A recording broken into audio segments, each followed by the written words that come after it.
आप सभी को जय मसीह की मेरे प्रियो।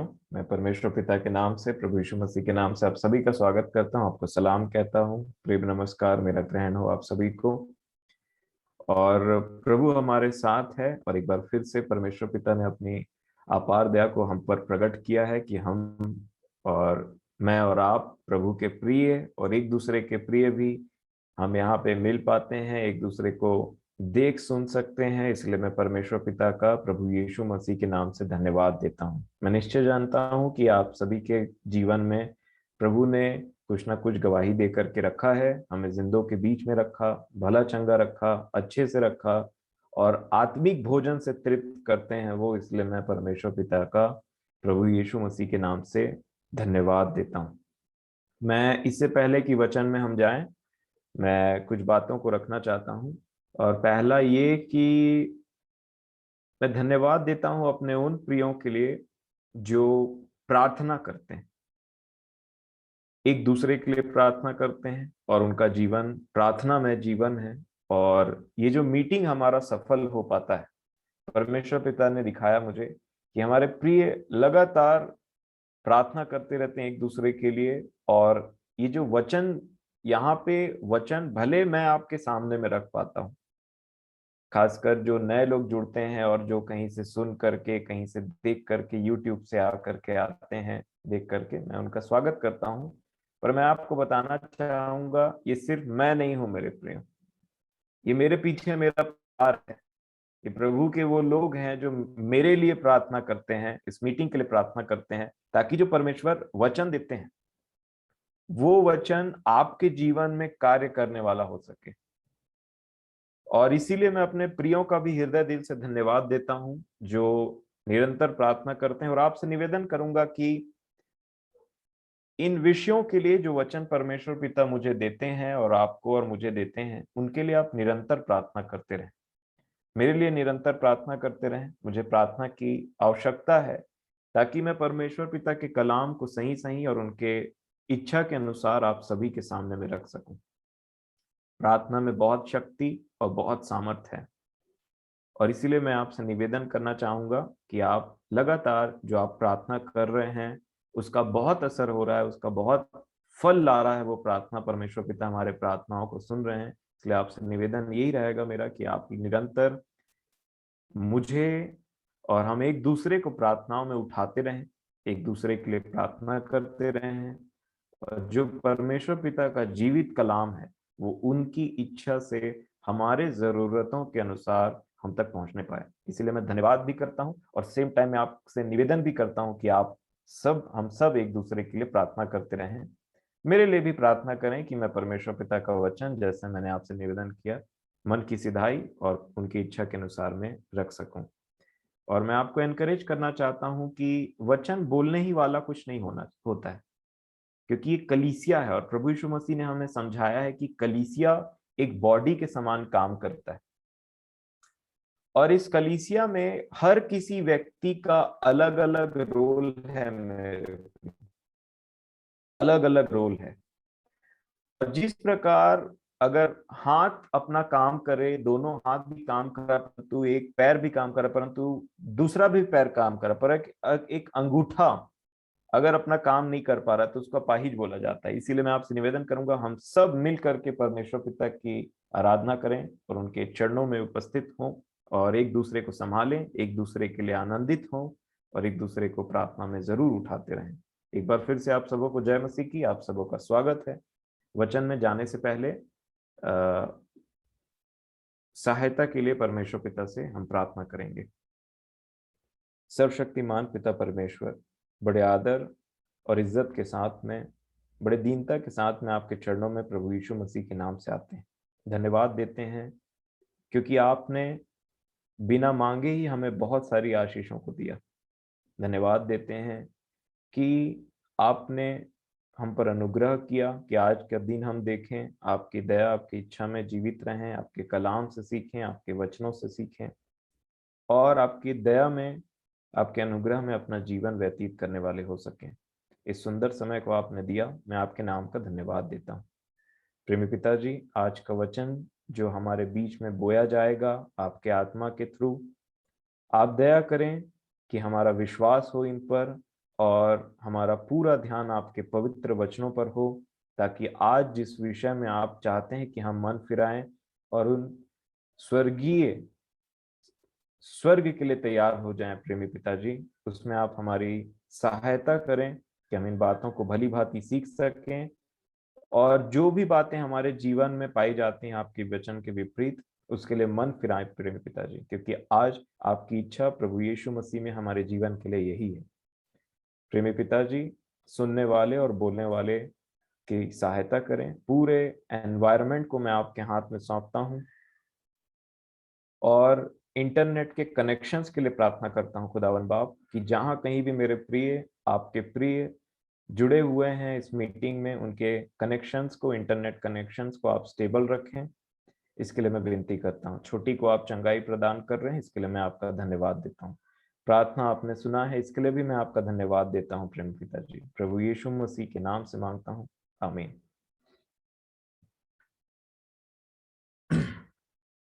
मेरे प्रियो, जैसा कि हम जानते हैं कि हमने देखा कि अंतिम दिनों में प्रभु यीशु मसीह ने कहा, राज्य राज्य के ऊपर मैं चढ़ाई करेगा। ये समय है मेरे प्रियो अपने हथियार बांध लेने का। प्रभु हमारी तैयारी इतने दिनों से करा रहे हैं, मैं बोलना चाहूंगा वर्ष से भी ज्यादा हो गए। तो आप सभी को, आप जो आशीषित लोग हैं, जो प्रभु ने हम पर अपना दया किया है, मैं गिन रहा था, एक्चुअल में 493 डेज हो गए।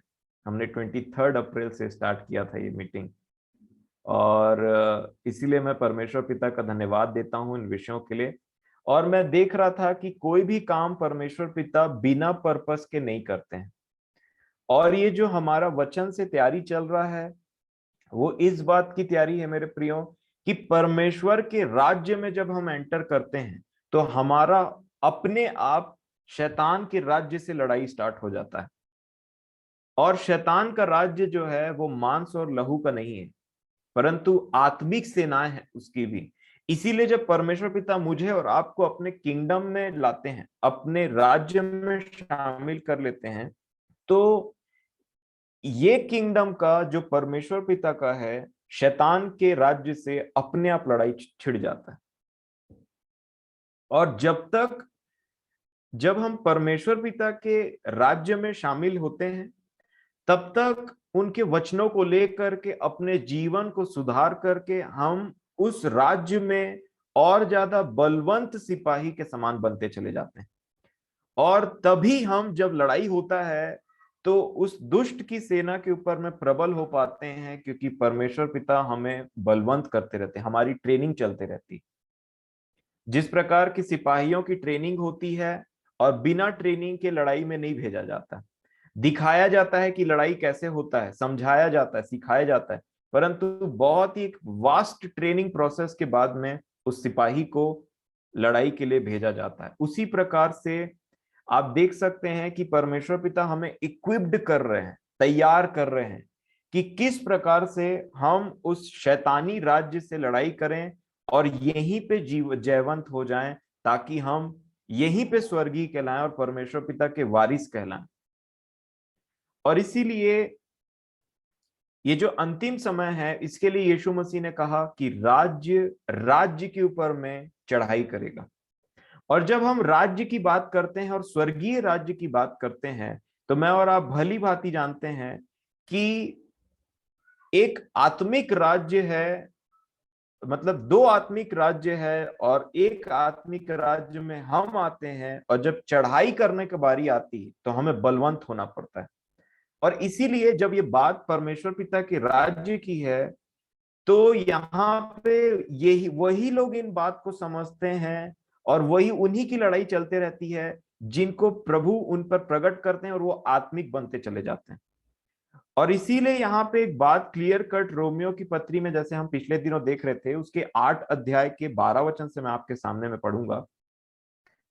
लिखा है, इसलिए हे भाइयों, हम शरीर के कर्जदार नहीं कि शरीर के अनुसार दिन काटें, क्योंकि यदि तुम शरीर के अनुसार दिन काटोगे तो मरोगे, यदि आत्मा से देह की क्रियाओं को मारोगे तो जीवित रहोगे। आप देख सकते हैं कि हम शरीर में जीवित तो हैं, परंतु हम आत्मा में भी जीवित हैं। शरीर में हम चलते फिरते हैं, लेकिन शरीर की बातों के अनुसार जब चलना फिरना स्टार्ट कर देते हैं, तब वहां पे आत्मा शांत हो जाता है। और जब आत्मा के अनुसार चलना फिरना स्टार्ट कर देते हैं, बोलना सुनना समझना स्टार्ट कर देते हैं, तो शरीर वहां शांत हो जाता है। ये लड़ाई मानो जब से हमने जीवन पाया है तब से चलते रहता है। और जब जब शरीर प्रबल होता है, हम शैतान के फंदे में आते हैं, और जब जब आत्मा प्रबल रहता है, हम के अधीनता में रहते हैं, प्रभु के कंट्रोल में रहते हैं। लेकिन अब जो समय आ गया है वो ऐसा है कि प्रभु के कंट्रोल में होकर के अपना पूरा अधिकार पर, प्रभु का जो कंट्रोल अथॉरिटी में होकर के हमको चढ़ाई करना है शैतान के राज्य के ऊपर में। अब ट्रेनिंग का समय धीरे धीरे खत्म होते जा रहा है, अब चढ़ाई का हल्ला बोलने का समय आ रहा है। उस दुष्ट के शक्तियों को और गढ़ों को ढा देने का समय आ रहा है। इसीलिए परमेश्वर पिता हमें उनके उसके राज्य के बारे में बहुत चेतावनी दे रहे हैं, और ये भी बता रहे हैं कि मैं और आप पवित्र आत्मा के द्वारा परमेश्वर के अनुग्रह में होकर के और विश्वास के साथ में कैसे शांति के परमेश्वर के अनुग्रह के द्वारा उस शैतान को खत्म कर सकते हैं अपने जीवन से। क्योंकि मेरे प्रियो, अब चढ़ाई का समय आ रहा है, और राज्य राज्य के अगेंस्ट में चढ़ाई करेगा, और ये चढ़ाई जारी है। इसलिए जब आप चढ़ाई करके जीत जाएंगे, तो प्रभु यीशु मसीह कहते हैं प्रकाशित वाक्य में, जो जय पाए उसे मैं ही सब कुछ दूंगा। इसीलिए जय तो पाना पड़ेगा, और उस जय को पाने के लिए जो भी हमारी आवश्यकताएं हैं वो परमेश्वर पिता हमें प्रोवाइड कर रहे हैं अपने वचन के द्वारा। आगे लिखा है यहाँ पे 14 वचन में, इस रोमियो 8 के 14 में, इसलिए कि जितने लोग परमेश्वर के आत्मा के चलाए चलते हैं वे ही परमेश्वर के पुत्र हैं। ये यहाँ पे क्लियर कट बात दिया गया है कि जितने लोग आत्मा के चलाए चलते हैं वे ही परमेश्वर के पुत्र हैं। मतलब शरीर के चलाए चलने वाले परमेश्वर के पुत्र नहीं हो सकते। इसीलिए हम इन दिनों शरीर के कामों के लिए, और हमारा पूरा जीवन जब से हम जीवन पाते हैं तो आत्मा हमें शरीर के कामों को प्रकट करता है कि तुम्हारे शरीर के काम ऐसे हैं। वो कन्विक्ट करता है, कायल करता है हमें हमारे शरीर के कामों के लिए। ये इसलिए नहीं होता कि हम पर दोष लगाया जाए। प्रभु में जब हम प्रभु के प्रिय उनके समीप आते हैं, तो हमारे जीवन में जब ज्योति पड़ती है, तो ये इसलिए नहीं होता मेरे प्रियो कि वो हम पर दोष लगाना चाहते हैं। इस सांसारिक जीवन में दोष लगाना चाहते तो ये बातें हमको कभी पता भी नहीं चलती, परंतु प्रभु की इच्छा हमारे और आपके जीवन के लिए होती है कि हम मन फिराएं। और इसीलिए यहाँ पे क्या लिख दिया 14 वचन में, सीधे सीधे, इसलिए कि जितने लोग परमेश्वर के आत्मा के चलाए चलते हैं वे ही परमेश्वर के पुत्र और पुत्री हैं। पुत्र बोलने से उसमें पुत्री भी शामिल हो जाता है। अब इसीलिए हम आत्मा के कामों, शरीर के कामों में से देखेंगे कि क्या ये शरीर का काम आज जिसके ऊपर में प्रचार होगा और जो प्रकाशन प्रभु अपने आत्मा के द्वारा दे रहे हैं, क्या ये मेरे और आपके जीवन में पाया तो नहीं जाता? अगर पाया जाता है तो आज मन फिराने की जरूरत है, क्योंकि ये आत्मा का, मैं बोलना चाहूंगा, ऑर्डर आया है हमारे पास में कि इस चीज से मन फिराने की आवश्यकता है। इसीलिए हम अब पढ़ेंगे गलातियों की पुस्तक 5 अध्याय। आज मैं चाहता हूं कि प्रभु की आत्मा के द्वारा हम इस विषय पे बहुत गंभीरता से ध्यान दें, क्योंकि ये इतना गंभीर टॉपिक है कि हमारा स्वर्ग के राज्य में प्रवेश निषेध कर सकता है, खत्म कर सकता है हमारा एंट्री को। और प्रकाशित वाक्य में भी प्रभु यीशु मसीह ने बहुत बार इस चीज के ऊपर में फोकस दिया, जो शायद आज आपके लिए एक नया विषय हो सकता है, शरीर का काम। गलातियों की पुस्तक 5 अध्याय और उसके 19 वचन में ऐसा लिखा है, शरीर के काम तो प्रकट हैं, अर्थात व्यभिचार, गंदे काम, लुचपन, मूर्ति पूजा, टोना, बैर, झगड़ा, ईर्ष्या, क्रोध, विरोध, फूट, विधर्म, डाह, मतवालापन, लीला क्रीड़ा और इनके जैसे और काम है। इनके विषय में मैं तुमसे पहले से कह देता हूं। स्टार्टिंग कैसे किया? शरीर के काम तो प्रकट हैं, ये प्रकट हैं, और उसके बाद में वो क्या बोलते हैं? मैं पहले से कह देता हूं, पहले से कह देता हूं, जैसे पहले भी कह चुका हूं कि ऐसे ऐसे काम करने वाले परमेश्वर के राज्य के वारिस ना होंगे। मतलब अगर राज्य राज्य के ऊपर चढ़ाई कर रहा है तो या तो हम शैतान के राज्य में आते हैं और या तो हम परमेश्वर पिता के राज्य में आते हैं, क्योंकि इन दोनों चीज के आउटरीच या तो एक व्यक्ति शैतान का हो सकता है या तो एक व्यक्ति परमेश्वर का हो सकता है। इन दोनों के बजाय तीसरा पावर है ही नहीं इस दुनिया में। और एक परमेश्वर पिता का राज्य आत्मा में होकर के काम करता है, परंतु शैतान का राज्य शारीरिक चीजों में ले होकर के काम करता है।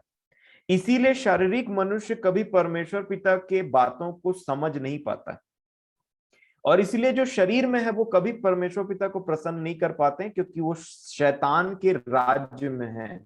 और आज जिस विषय में हम ध्यान देने वाले हैं, आप ध्यान से पढ़िएगा, जिसको हम बहुत बार ओवरलुक कर जाते हैं और सोचते हैं ये हमारे जीवन में तो हो ही नहीं सकता, पॉसिबल ही नहीं है कि हम ऐसे ऐसे काम को करें। और वही बात है 19 में लिखा है, गलातियों 5:19, शरीर के काम तो प्रकट हैं।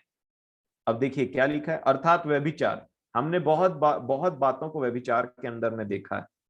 और अगर आपने आज का विषय पढ़ा होगा प्रकाशित वाक्य 17 और उसका 18 अध्याय, तो लिखा है कि एक बड़ी वेश्या है जो सब वेश्याओं की माता है, भेद बड़ा बेबीलोन, उसका बात वहां पे किया गया है। यहाँ पे क्या लिखा है, व्यभिचार के बारे में देखा, दूसरे गंदे काम, तीसरा लुचपन, चौथा मूर्ति पूजा। एक आत्मिक इंसान जानता है कि मूर्ति पूजा सिर्फ मूर्तियों के आगे सिर झुकाना के को या फिर उसको पूजने को मूर्ति पूजा नहीं बोला जाता। मूर्ति पूजा इससे बढ़कर है, प्रभु ने हम पर प्रकट किया। और इसी कैटेगरी में एक और शब्द आता है जिसको हम बहुत बार हो सकता है आपने ओवरलुक कर दिया होगा, और उसका नाम है टोना। सॉर्सरी, विचक्राफ्ट, डिविनेशन, इसके अलग अलग नाम है। टोना, जिससे मनुष्य, एक संसारिक मनुष्य भी टोना से बहुत ज्यादा चिढ़ता है। अगर किसी व्यक्ति को पता चल जाए कि इसने उसको टोन दिया है या उसके ऊपर टोना जादू किया है, तो उस व्यक्ति को हिस्ट्री में ऐसा बताया जाता था कि उसको आग में जलाया जाता था। जितने ये टोना जादू करने वाली स्त्रियां होते थे या जो मर्द हुआ करते थे, अगर उनके बारे में पता चल गया कि ये टोना करते हैं, तो वो गांव वाले मिलके या वो पर्टिकुलर जगह के लोग उसको मिल करके जला देते थे। ये मनुष्य का न्याय प्रकट हुआ था उतना टाइम, जो मनुष्य अपने बुद्धि से करता था। और ये जो टोना शब्द है, आज आपको ये बहुत ज्यादा इफेक्टिव तरीके से प्रभु का आत्मा हमारे साथ में है और हम पर ये बात प्रकट करेगा कि ये जो टोना है ये इतना छोटा नहीं है जिसको हम इसको समझते हैं। ये शैतान हमारे आंखों के सामने में पर्दा डाल करके रखता है या हमारे जीवनों में अंधेर करके रखता है, जो हम टोना शब्द को समझ नहीं पाते हैं। लेकिन टोना अपने आप में बहुत बड़ा शब्द है। और आज आप देखिए और सोचिए इन वचनों को ध्यान से, कि हम जो संसार में जीते हैं उसमें क्या हम टोने जादू से भरे हुए या टोना से भरे हुए संसार में नहीं जीते? और क्या हम भी उसमें शामिल है कहीं ना कहीं से? आज प्रभु मेरे और आपको के आंख को खोलना जा रहे हैं। और इसीलिए मेरे प्रियो, जब कभी भी तुम उसका आवाज सुनो, अपने मन को, अपने हृदय को कठोर मत करना। आज मन फिराने का दिन है, आज आनंद बनाने का दिन है, क्योंकि प्रभु हमें ज्योति देने जा रहे हैं इस विषय में। और इसीलिए हम इसको आगे देखेंगे कि कितना इंपॉर्टेंट है ये, जिसको इसको हम वो कई बार हमारे तोबा का है, बहुत अच्छा ओवरलुक कर देते हैं कई बार, वो कितना इंपॉर्टेंट है। और इसीलिए मैं आपका ध्यान प्रकाशित वाक्य की पुस्तक में, जिसका नाम ही है प्रकाशित वाक्य, जिसे परमेश्वर पिता ने यीशु मसीह को इसलिए दिया क्योंकि वो हमारे जीवन में एक प्रकाश को लेकर के आ सके।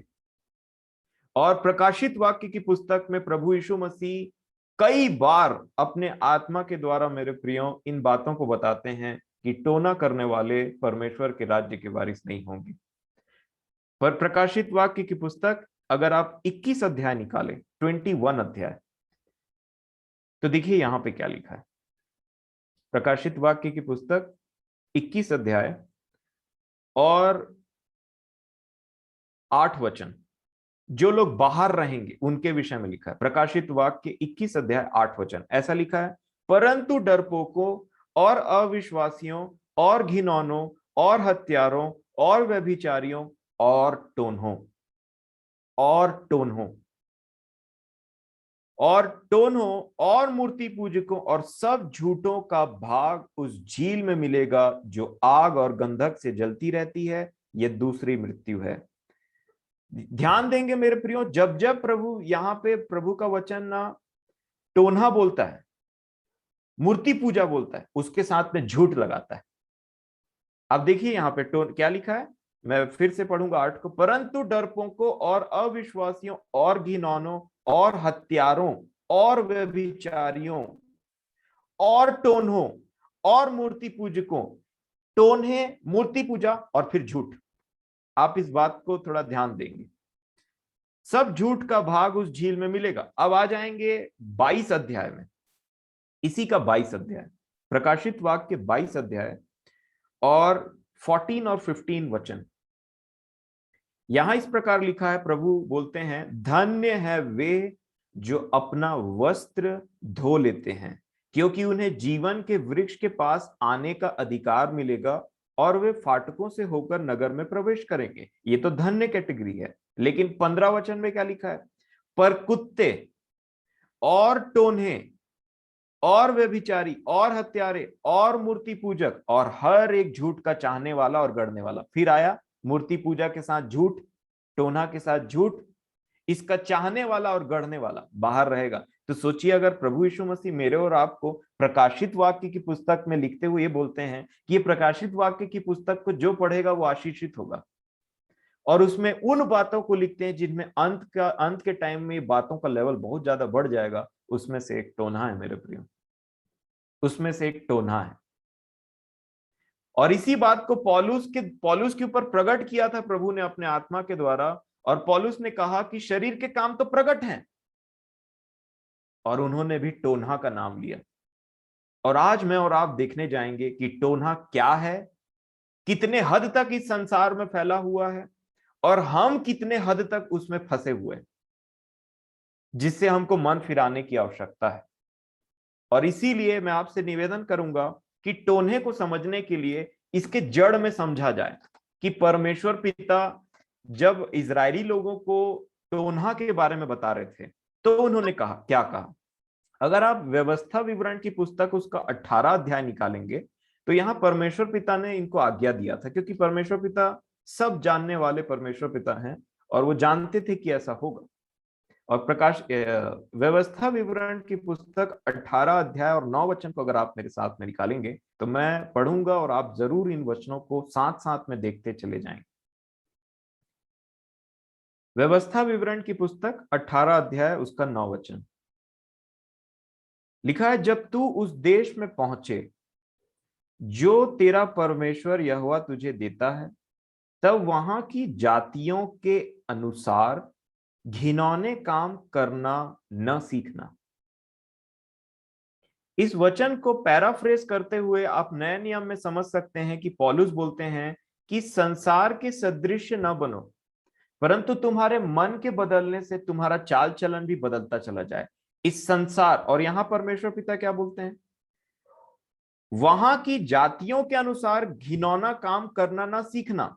अब आइए देखते हैं क्या क्या कैटेगरी है और कितनी बातें हैं मेरे प्रियो आज समझने की। बिल्कुल आप कर दो। मैं 10वां वचन पढ़ूंगा, व्यवस्था विवरण 18 का 10। तुझ में कोई ऐसा न हो जो अपने बेटे या बेटी को आग में होम करके चढ़ाने वाला। सबसे पहला, ये बातें एक्चुअल में प्रभु के लोगों के ऊपर में आ चुकी थी। अगर आप यिर्मयाह नबी की पुस्तक में पढ़ेंगे तो वहां पे साफ साफ लिखा हुआ है कि वे लोग अपने बेटे और बेटी को बलिदान करते थे। एक देवता था, उनका नाम है, याद आता है जहां तक मेरे को, वो था मोलेक। हमने पिछले दिनों देखा है कि वो अपने बच्चों को बलिदान कर देते थे। और आज भी बहुत सारे जगहों में ये प्रथाएं हैं कि जहां पे लोग अपने बच्चों, बलि चढ़ाने का प्रथा है, बलि चढ़ाने का प्रथा है। और ये तो बात बलि चढ़ाने की हो गई। दूसरा क्या लिखा है, या भावी कहने वाला, या शुभ अशुभ मुहूर्तों का मानने वाला, या टोन्हा, या तांत्रिक, या बाजीगर, या ओझों से पूछने वाला, या भूत साधने वाला, या भूतों को भूतों का जगाने वाला हो, क्योंकि जितने ऐसे ऐसे काम करते हैं वे सब यहोवा के सम्मुख घृणित हैं, और इन्हीं घृणित कामों के कारण तेरा परमेश्वर यहोवा उनको तेरे सामने से निकालने पर है।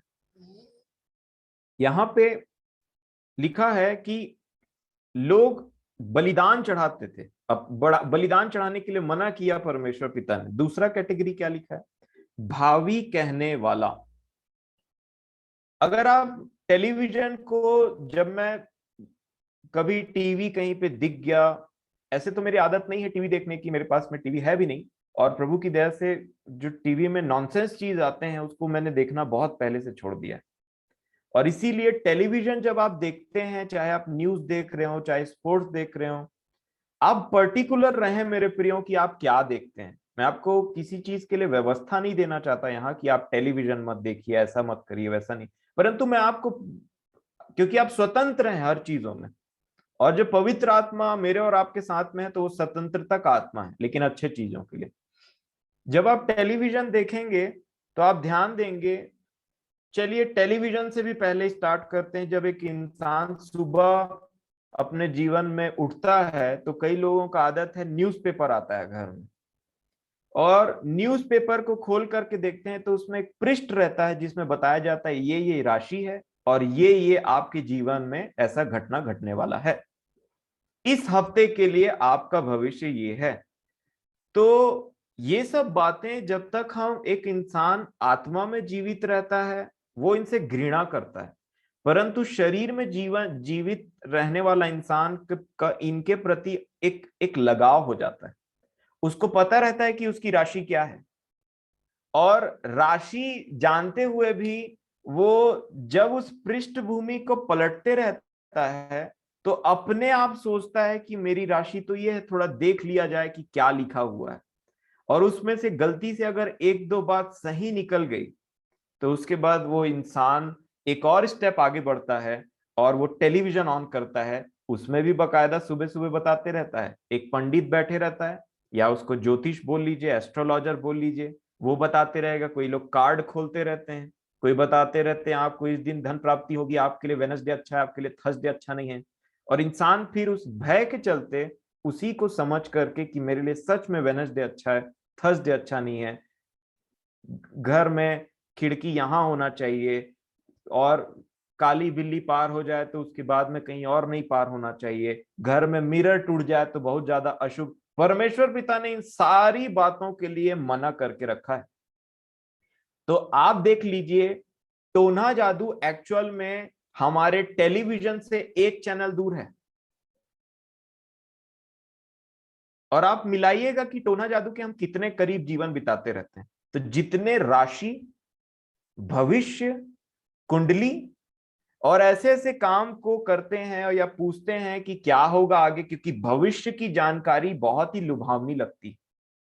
कई बार देखिए, मैं समझता हूं कि कई बार हमको कहीं जाना रहता है या फिर कुछ चीज ऐसा करना रहता है जैसे फ्यूचरिस्टिक बातें हैं, तो इंसान वेदर चेक करने लगता है।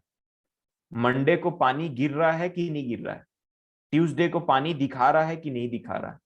और इस प्रकार से मैं समझता हूं, पर्सनली ये मेरा मानना है और जो मैंने प्रभु से सीखा, कि ये सब बातें हमारे लिए नहीं। हम विश्वास से जीने वाले लोग हैं मेरे प्रिय, हम विश्वास से जीने वाले लोग हैं। आपको दिखाई दे रहा है तो आप ये सोच लें कि नहीं पानी नहीं गिरेगा करके, ये सब नॉर्मल बातें हैं जिसको समझा जाता है, परंतु आगे की बात को जानने को ही भावी कहा जाता है। भावी कहलाने वाले, डिविनेशन, विचक्राफ्ट। और देख लीजिए कि आप में से कितने लोगों को अपनी राशि पता है, कितने लोगों को ये इंटरेस्ट है कि पेपर में खोल करके थोड़ा सा देख लें कि हमारे राशि के अनुसार से क्या लिखा है, कि हमारे साथ क्या घटित होने वाला है। या टेलीविजन में वो चलते रहता है कि लगा लिए थोड़ा सा, ये तो हमारे राशि के बारे में बता रहा है, थोड़ा सुन लिया जाए इसके साथ में। याद रखें मेरे प्रियो, इन सब बातों से परमेश्वर पिता घृणा करते हैं। और घृणा बोलने से घृणा, ये घृणा हमारे जीवन में छोटा शब्द नहीं होना चाहिए। नफरत है परमेश्वर पिता को इन सब बातों से। इसीलिए ये तो पहली बात हो गई। कई बार देखिए, ये जो जादू टोने वाले हैं ना, ये हमारे आसपास में ही रहते हैं, परंतु आंख बंद हो रहा रहता है तो दिखाई नहीं देता। बच्चों के जो कार्टून के सीरियल चलते रहते हैं, आप उसको ध्यान से देखिए। उसमें एक व्यक्ति जादू की छड़ी पकड़ रहता है, कभी ऐसे कभी वैसे, बड़ा अच्छा से एक ड्रेस पहना हुआ है, और वो लड़की है, कभी जादू की छड़ी ऐसे चलाती, कभी ऐसे चलाती। बोला जाता है ये परी वो परी। इसीलिए आज बच्चों को बहुत ही छोटे उम्र से टेलीविजन और मोबाइल के द्वारा ये ट्रेनिंग दिया जा रहा है कि कैसे टोने जादू में एंट्री करें। आपको लगता होगा कि ये कैसी बातें कर रहा है आज ये, लेकिन ये आज सत्य बात है, जिसके चलते परमेश्वर पिता का अनुग्रह और परमेश्वर पिता की उपस्थिति हमारे जीवन से गायब रहती है मेरे प्रियो। और ये लिखा है भूत सिद्धि करने वाले, कई बार जब हम प्रभु के पास में नहीं आए रहते हैं या हमारा भरोसा प्रभु से उठ जाता है, तो घर में कुछ उटपटांग चीज चल रहा है, यहाँ पे कुछ हो गया, वहां पे कुछ भूत का, या लगने लगता है कि कुछ दुष्ट आत्माएं हमारे घर में प्रबल होती हैं, तो लोग तांत्रिक, बाबा और मौलवी को बुला करके ले आते हैं। मैं आपको बताना चाहता हूं, जैसे ही वो आपके घर में आते हैं, कम से कम 2 से 5 दुष्ट आत्मा उनके पीछे पीछे आती, यकीन मानिए।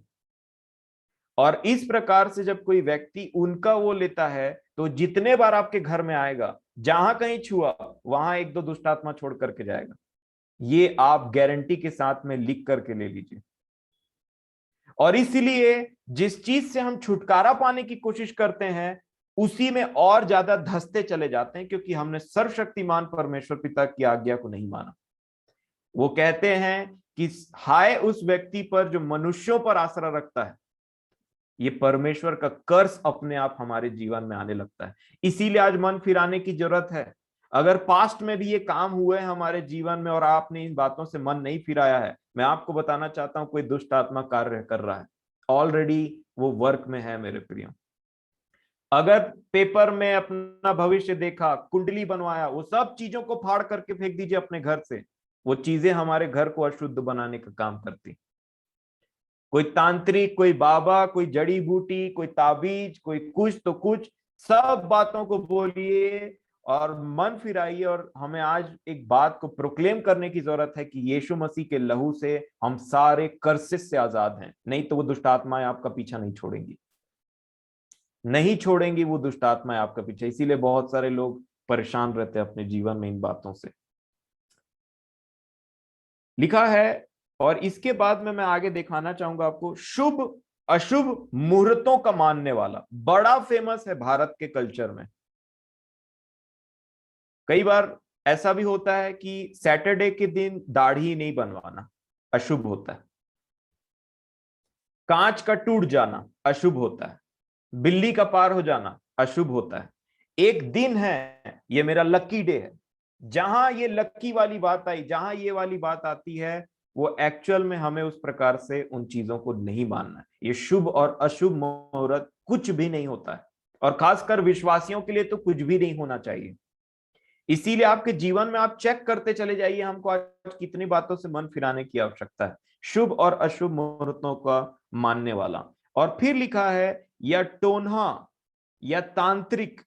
देखिए, दिनों के विषय में मैं आपसे कुछ बोलना चाहूंगा। जो दिन को मानते हैं, ये दिन मेरे लिए अच्छा है, वो दिन मेरे लिए अच्छा है। देखिए, कुछ प्रकार की बातें ऐसी होती हैं कि हमारा भरोसा ऑटोमेटिकली उस दिन पर टिका रहता है। अगर आप जानना चाहते हैं कि भाई ऐसे में तो बर्थ का भी एक डे आता है, वो भी तो एक दिन है, बर्थडे। ऐसे में तो क्रिसमस का भी एक दिन आता है, क्रिसमस डे। ऐसे में तो ये भी आता है, तो उन दिनों को हम क्यों मानते हैं? इसके विषय में मैं आपको एक क्लियर कट पिक्चर बताता हूं, एक वचन देता हूं जो प्रभु ने मुझे सिखाया। आप उनको याद रखिएगा। और उससे पहले भी आप ये बात याद रखिएगा, जो दिनों को मानते हैं, जो बर्थडे को कुछ समझते हैं, या फिर क्रिसमस को कुछ समझते हैं, या फिर किसी डेज को कुछ समझते हैं, वो एक्चुअल में विश्वास में निर्बल लोग होते हैं। वो विश्वास में निर्बल लोग होते हैं। और वो विश्वास के निर्बल लोगों पे हम लोग को उंगली नहीं उठाना है, परंतु उनको एक कॉन्सेप्ट देना है। और अगर हम भी उन्हीं कैटेगरी में आते हैं, तो धीरे धीरे धीरे जैसे आप विश्वास में बढ़ते चले जाएंगे, ये दिन, मुहूर्त, समय और साल कोई भी हमारे लिए कुछ काम का नहीं आएगा। इसीलिए पौलुस ने 2 कलीसिया को 2 अलग अलग तरीके से बात किया। रोमियो से अलग तरीके से बात किया और गलातियों की कलीसिया से अलग तरीके से बात किया। रोमियो की कलीसिया को लिखते टाइम अगर आप देखेंगे तो वो 14 अध्याय में 1 वचन में देखेंगे, रोमियो 14 के 1 में लिखा है, वो किन लोगों से भी बात कर रहे थे, तब आपको ये बात समझ में आएगा। जो विश्वास में निर्बल है उसे अपनी संगति में ले लो, परंतु उसकी आशा उसकी शंकाओं पर विवाद करने के लिए नहीं, इसीलिए हम बहुत लोगों के विषय में विवाद नहीं करते। ये हमारा परिवार में भी एक नियम है। मैं समझता हूं हर एक व्यक्ति जो प्रभु ने हमको अपने वचन में अगर बढ़ाया है, तो अगर हमारे बीच में कोई निर्बल व्यक्ति आकर के कोई बहुत बेसिक सवाल भी पूछता है ना, तो हमको उसके समान बच्चा बनना पड़ता है और उनको उन्हीं लैंग्वेज में सिखाना पड़ता है। और इसीलिए विश्वास के निर्बलों के साथ में प्रभु का वचन कहता है तुम भी उनके साथ निर्बल बनो। ये पहले बात में मैं नहीं समझता था, परंतु फिर प्रभु ने फिर मेरी सहायता की, तब मैं इन बातों को समझा। और इसी को कंटिन्यू करते हुए वो 5 वचन में बोलते हैं। रोमियो 14 के 5 में एक बात लिखा हुआ है, कोई तो एक दिन को दूसरे से बढ़कर मानता है और कोई सब दिनों को एक समान मानता है। हर एक अपने ही मन में निश्चय कर ले, जो किसी दिन को मानता है वह प्रभु के लिए मानता है। अब यहां पे आ गई एक बात, अगर मान लीजिए मैं अपना बर्थडे भी सेलिब्रेट कर रहा हूं, एक पर्टिकुलर दिन को जिसमें मैं पैदा हुआ उसको मैं सेलिब्रेट कर रहा हूं, तो उसमें से प्रभु के लिए ऑनर निकल करके आना चाहिए, प्रभु की महिमा होनी चाहिए उस चीज से। क्योंकि अगर मैं खा रहा हूं तो प्रभु की महिमा, अगर अब मैं कुछ चीज कर रहा हूं तो प्रभु की महिमा, अगर मैं क्रिसमस डे सेलिब्रेट कर रहा हूं तो उसमें प्रभु की महिमा होनी चाहिए, कि वहां पे कुछ लोगों से जाकर के प्रभु का कलाम बांट सकूं या कुछ ऐसी बातों को शेयर करूं क्योंकि वो दिन है तो प्रभु की महिमा हो। अगर मैं देखिए इसीलिए हम जब भी बर्थडे सेलिब्रेट करते हैं उसके साथ एक मीटिंग जरूर रखते हैं, ताकि हम परमेश्वर पिता को प्रभु यीशु मसीह के नाम से धन्यवाद दे सकें। इसीलिए लिखा है यदि कोई दिनों को भी मानता है तो वो इसलिए माने, यहां पे क्या लिखा है, वो प्रभु के लिए मानता है। इंग्लिश में अच्छे से बताया इसको कि the one who observes the day, 6वें वचन में ऐसा लिखा है, the one who observes the day observes it in honour of the lord, प्रभु की ऑनर के लिए, आदर के लिए मानता है। तो ये तो विश्वास में निर्बलों के लिए ठीक है, और आपको ऐसे भी बिलीव करना है, क्योंकि जो हमारे बीच में जो भी इस मसीही जीवन में आते हैं, एक बार में उनका जीवन बहुत ऊपर नहीं चले जाता है, वचन में वेट करना पड़ता है। और जो लोग थोड़े से बढ़ गए हैं उनके लिए क्या लिखा है गलातियों की पुस्तक में, अगर आप गलातियों की पुस्तक और उसका 4 अध्याय निकालेंगे तो 9 वचन, 4 का 9, गलातियों 4 के 9 में यही पौलुस हैं लेकिन कलीसिया अलग। क्या लिखा, गलातियों 4 का 9, पर अब जो तुमने परमेश्वर को पहचान लिया, वरन परमेश्वर ने तुमको पहचाना, तो उन निर्बल और निकम्मी, क्या वो शब्द लगाया मेरे प्रियो, निर्बल, और वहां किससे बात कर रहे थे, रोमियो की पुस्तक उसके 14 अध्याय में, जो विश्वास में निर्बल है। जैसे जैसे हम बलवंत होते चले जाते हैं प्रभु हमसे अलग तरीके से बात करने लग जाते हैं। और इसीलिए क्या लिखा है, तो उन निर्बल और निकम्मी आदि शिक्षा की बातों की ओर क्यों फिरते हो, वो निकम्मी है, वो आदि शिक्षा क्यों फिरते हो। फिर क्या कहा, और जिनके तुम दोबारा दास होना चाहते हो, दास बनाते हैं ये दिन मोहरत के समय। देखिएगा आप एक व्यक्ति कैसे दास बन जाता है, आप देख लीजिए अपने हमारे जो भाई बहन घूमते रहते हैं या फिर जो आपके कार्य क्षेत्र में पाए जाते होंगे, कोई सैटरडे को चिकन नहीं खाता है तो कोई मंडे को चिकन नहीं खाता है, कोई सैटरडे को मीट नहीं खाता है तो कोई मंडे को मीट नहीं खाता है ना, क्योंकि वो उनका दास है, वो पर्टिकुलर डे उनको दास बना करके रखा है। तुम नहीं खाओगे इस दिन तो नहीं खाते हैं बेचारे, तुम उस दिन खाओगे तो उस दिन खाते हैं बेचारे। उस प्रकार के दासत्व में पड़े हुए कुछ लोग हैं जो दिनों और मुहूर्तों को मारते हैं, उससे डरते हैं रेदर देन परमेश्वर पिता से डरने के। जिनमें परमेश्वर पिता का भय ज्यादा डेवलप होता है ना, उनमें ये नियत समयों, लोगों और ये दिनों मुहूर्तों का भय अपने आप खत्म होने लग जाता है। और आगे क्या लिखा 10वें वचन में, देखिए, तुम दिनों और महीनों और नियत समयों और वर्षों को मानते हो, मैं तुम्हारे विषय में डरता हूं कहीं ऐसा ना हो कि जो परिश्रम मैंने तुम्हारे लिए किया है वह व्यर्थ ठहरे। अब देखिए एक व्यक्ति है, 2 कलीसिया है और 2 अलग अलग कैटेगरी के लोग हैं, इसीलिए अलग अलग बात बताया। अब देख सकते हैं डाइवर्सिटी का महत्व कितना है यहाँ पे। जो विश्वास में निर्बल है, अगर वो दीनों को मानता है तो उनके लिए कहा कि तुम प्रभु को ऑनर देना अगर दीन को भी मानते हो तो। लेकिन जो विश्वास में बलवंत होते चले जाते हैं, उनके लिए क्या कहा, तुम क्यों दीनों को मानते हो, क्यों तुम इन निर्बल और ये सब बातों में तुम पड़े रहते हो। और इसलिए हमको ये चीज समझने की जरूरत है, आप अपने अपने लेवल के अनुसार जितना हमारा लेवल है, क्योंकि कई बार मैं देखता हूं कि कुछ मसीही ऐसे भी रहते हैं जो, चाहे वो राखी हो, चाहे वो होली हो, चाहे वो ईद हो, चाहे वो कुछ हो, तो वो सिर्फ खाने के पीछे में पड़े रहते हैं। होली है तो मटन मिल जाएगा, ईद है तो सेवई मिल जाएगा, कुछ और त्योहार है तो कुछ और मिल जाएगा, और उसकी वजह से वो उस हिसाब से काम करने लग जाते हैं। अगला जिसका त्योहार है वो बाद में विश करता है, ये फोन लगा करके पहले विश कर देते हैं सुबह उठ करके। और इसीलिए मेरे प्रियो ये सब चीजें हमारे लिए नहीं होती। क्या होगा, कहां इज्जत खोजते हैं मैं और आप ऐसा करके, अपने लोगों में, अपने दोस्त में, अपने नेबरहुड में, अपने कलीग्स में। और इसीलिए इन बातों के लिए आगे क्या लिखा, वापस से व्यवस्था विवरण 18 अध्याय में आ जाइए। अब धीरे धीरे हम इसमें आगे बढ़ेंगे, बड़े ध्यान से सुनिएगा।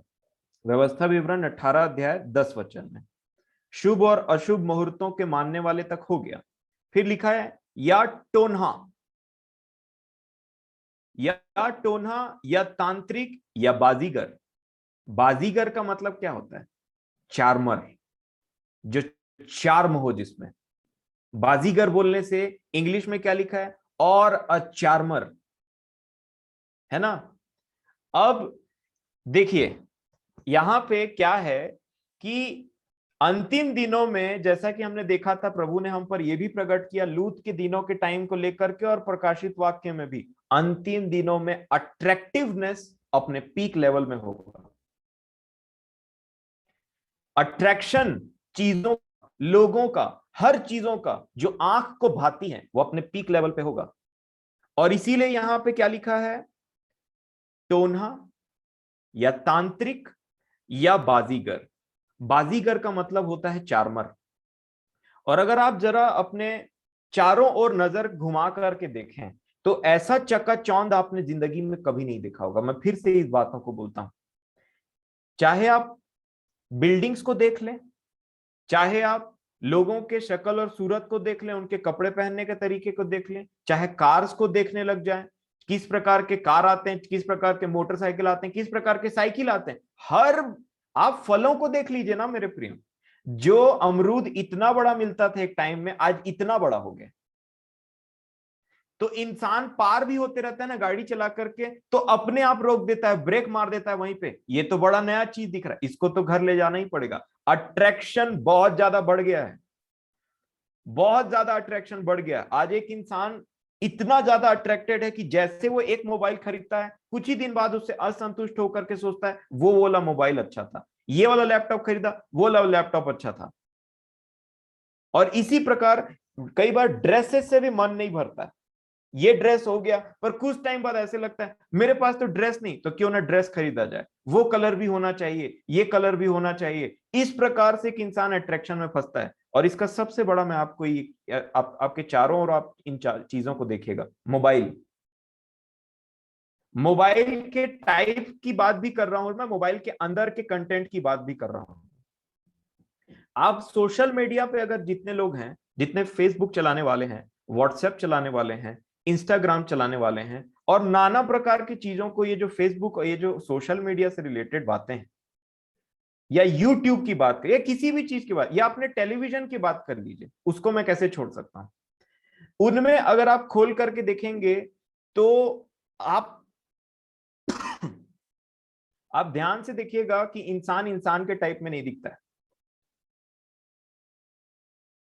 मैं आपको सीधा सा एग्जांपल लेता हूं कि कुछ लोग अपना फोटो फेसबुक या से सोशल मीडिया पे डालते हैं, या प्रोफाइल पिक्चर को अपना जब वो डालते हैं जिनमें उनका खुद का फोटो रहता है, आपने कभी ध्यान दिया है कि आप उनसे असली में मिलेंगे तो वो बिल्कुल भी वैसे नहीं दिखते हैं जैसे उनका फोटो लगा हुआ है।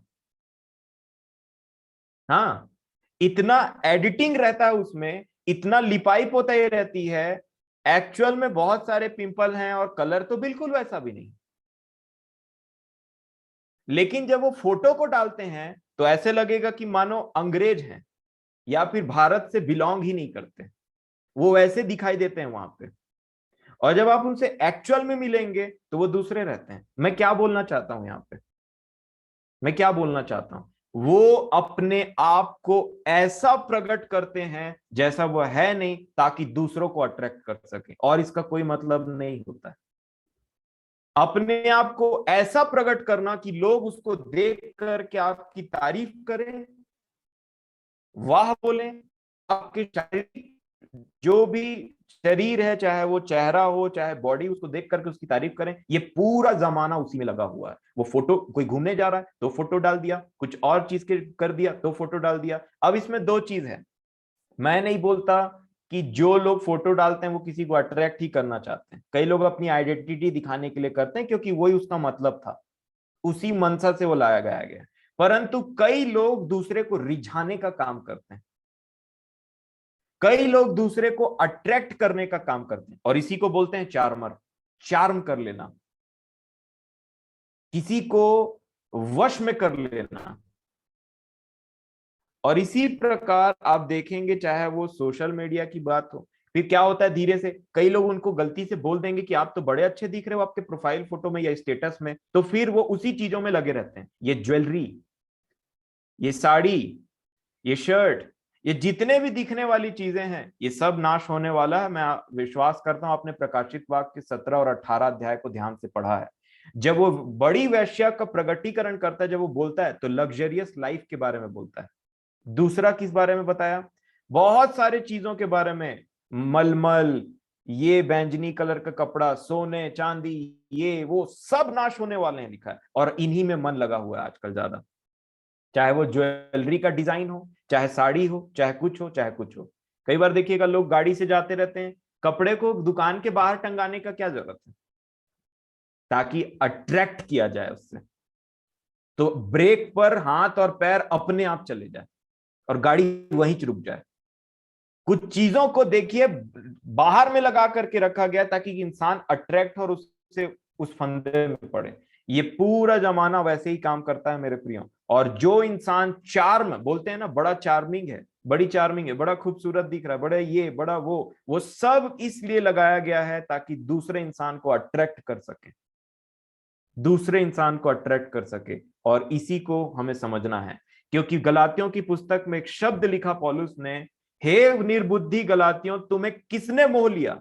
अगर आप गलातियों 3:1 पढ़ेंगे, मोह लेना, हम बोलते हैं उसकी सुंदरता ने मोह लिया, उसके इसने मोह लिया।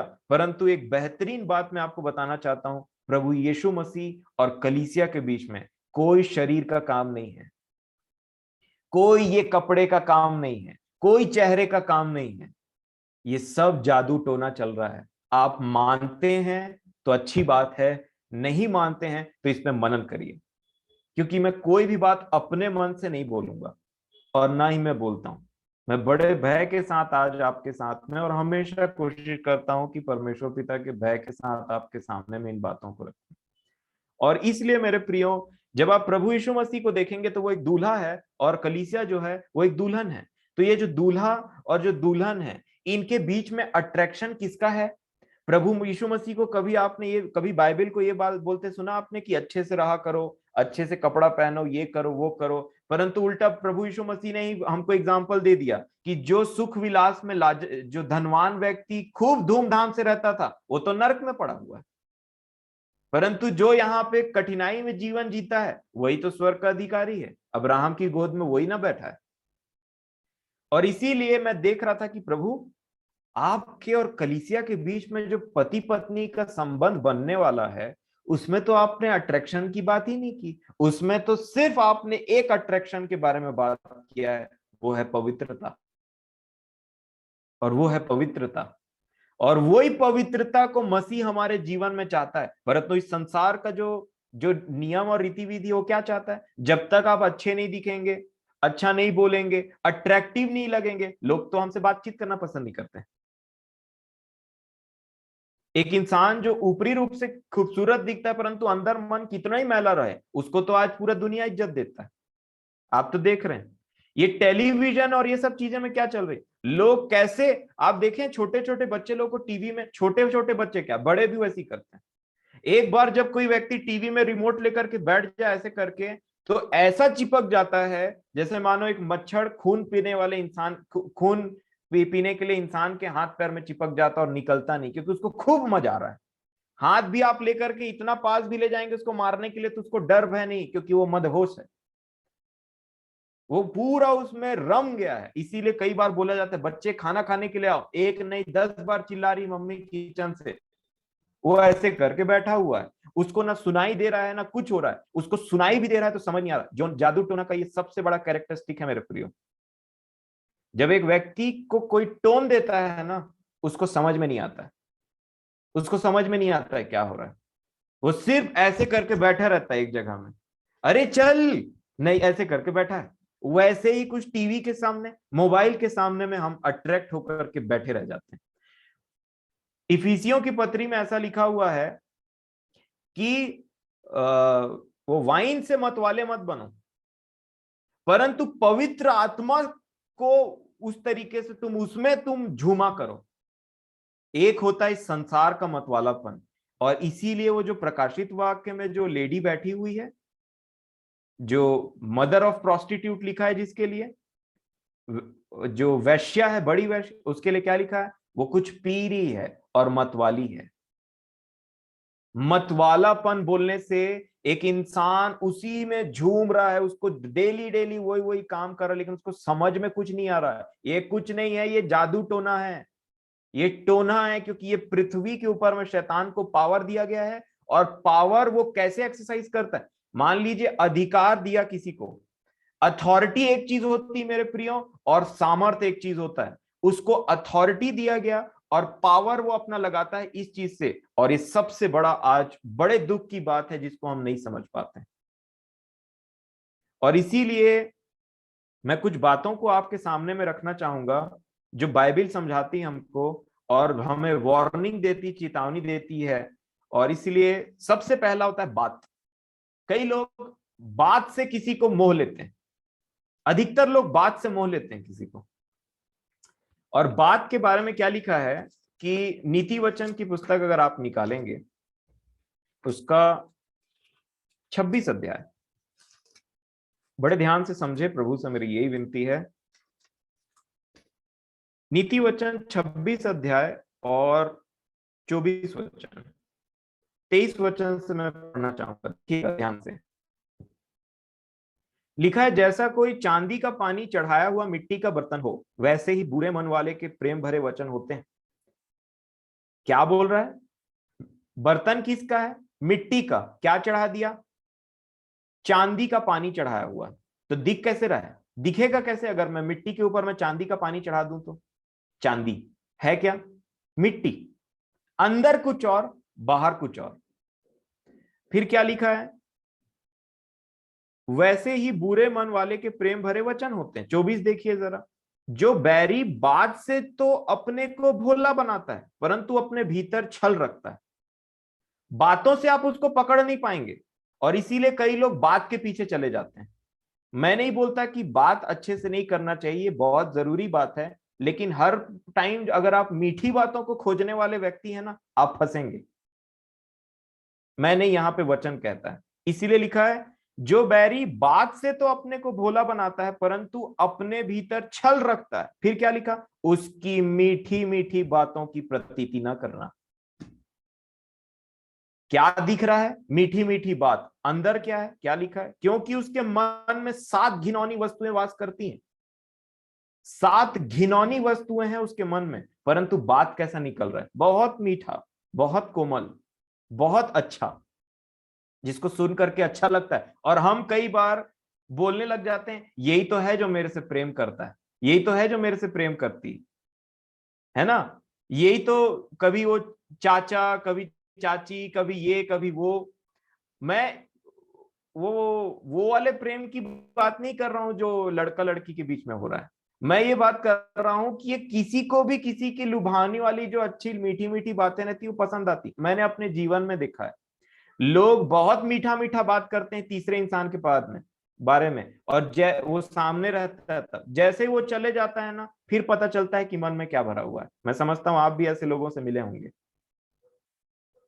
कि आप दो लोग हैं, मान लीजिए तीसरा आया और ये अच्छा से बात करने लगा आगे वाले से, परंतु जैसे ही वो व्यक्ति वहां से गया तब पता चला कि इसके मन में क्या भरा था।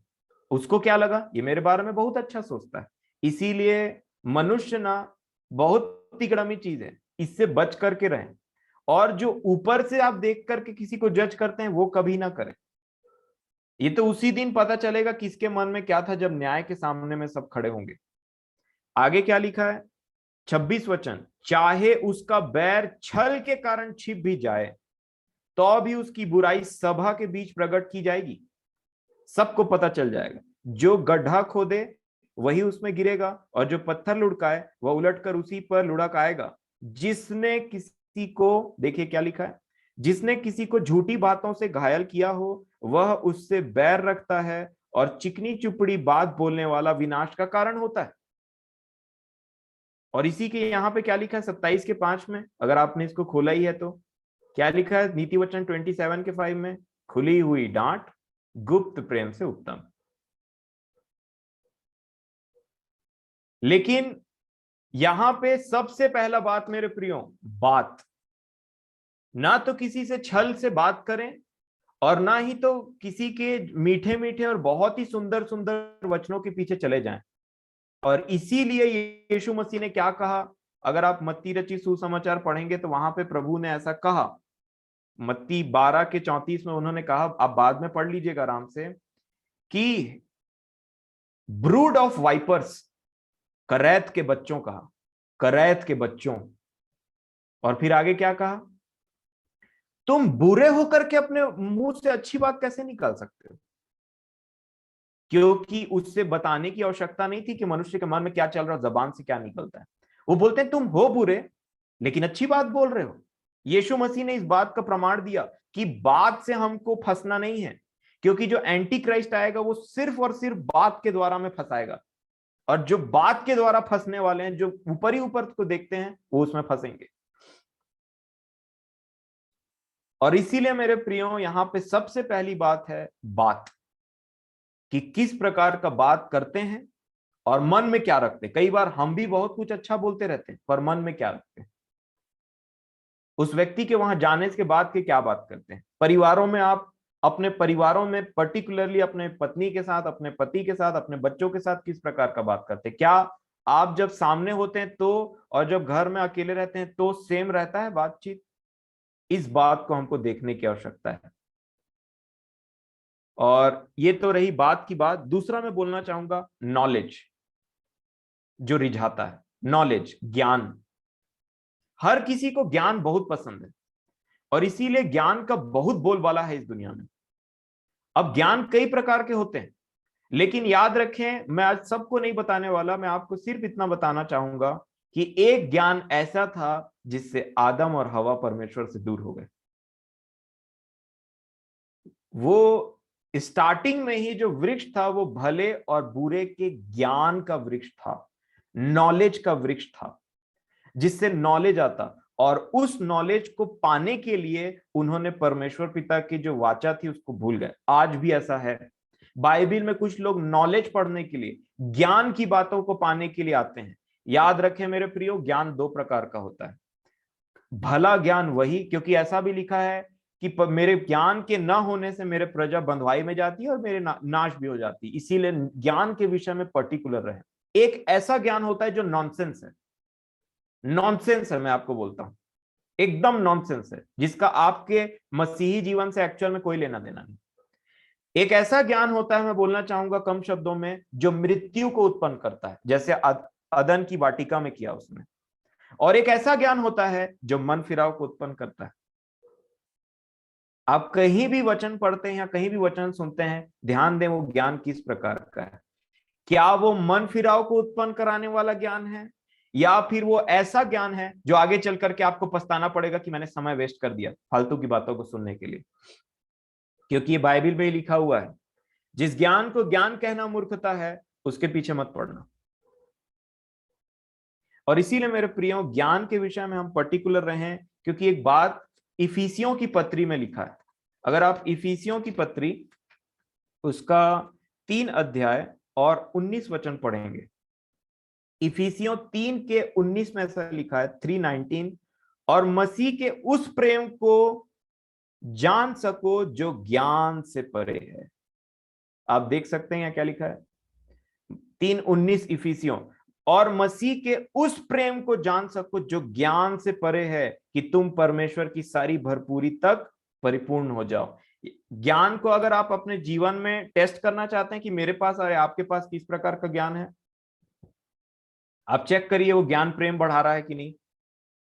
एक्चुअल में जब हम प्रभु से प्रेम करने लगते हैं ना, प्रभु ऑटोमेटिकली हमको ज्ञान देने लग जाते हैं, और ये वह ज्ञान है जो इस संसार का ज्ञान नहीं है। इसीलिए पौलुस ने बड़े ही सावधानी से कुरिन्थियों की कलीसिया को लिखा, जो कलीसिया ज्ञान के पीछे भाग रही थी। पहले ही पत्री में उन्होंने एक बात को दर्शाया। अगर आप पहला कुरिन्थियों 2 अध्याय और 4 वचन को देखेंगे तो 2 बार इन बातों को उन्होंने कहा, लेकिन मैं एक ही को पढ़वाना चाहूंगा। आप पहले अध्याय में एक को पढ़ सकते हैं। पहला कुरिन्थियों 2 अध्याय 4 वचन क्या लिखा है, और मेरे वचन और मेरे प्रचार में ज्ञान की लुभाने वाली बातें नहीं थी।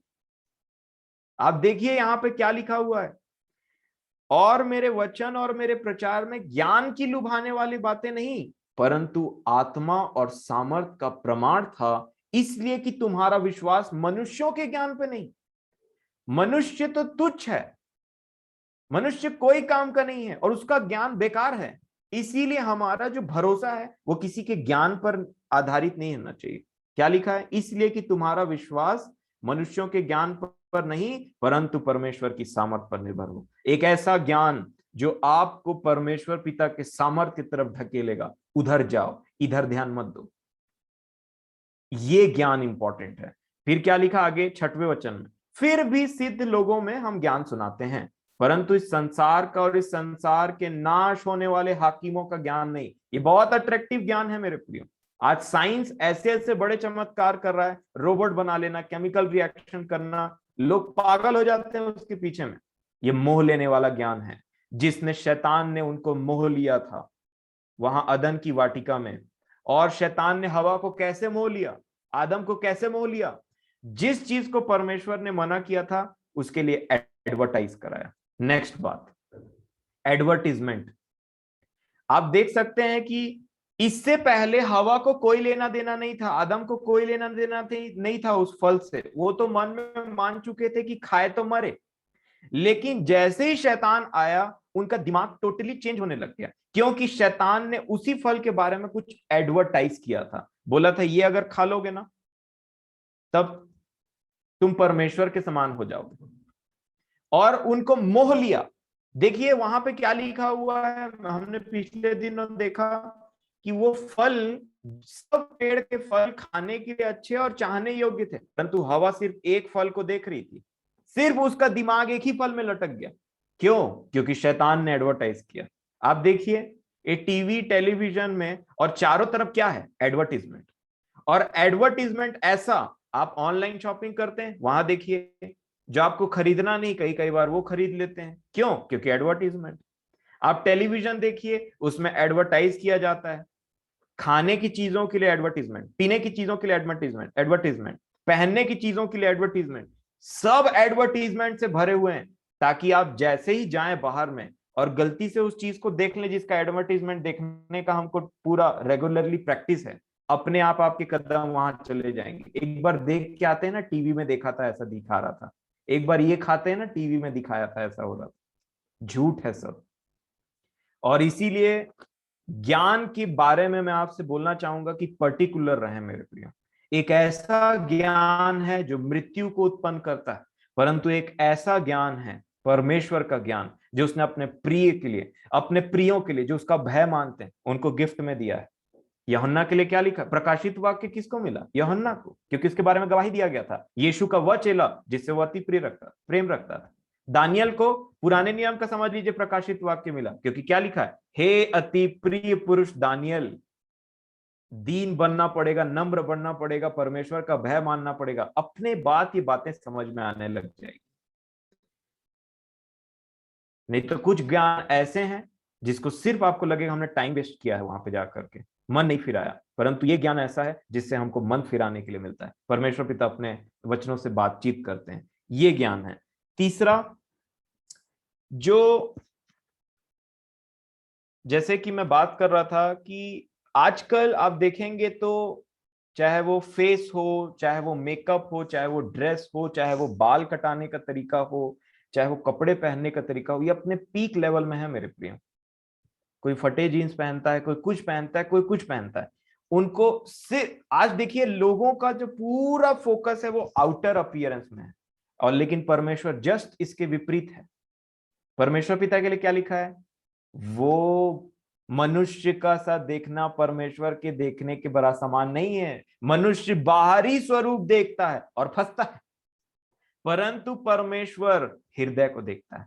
आज आपको हृदय को देखने का आदत है दूसरे मनुष्य का, कि बाहरी स्वरूप? कभी बोलते हैं उसकी स्माइल इतनी अच्छी है ना कि एकदम से कितना अच्छा लगता है, उसके बाल इतना अच्छा है, उसका कपड़ा इतना अच्छा है। और संसार के गाने भी इस प्रकार के होते हैं, क्योंकि जब तक हम संसार में लिप्त थे इन बातों को नहीं समझते थे, लेकिन जैसे ही उस टोने से बाहर आए, जो हमको टोन दिया गया था उससे बाहर आकर के आते हैं ना, हमको पूरी चीज क्लियरली दिखाई देती है।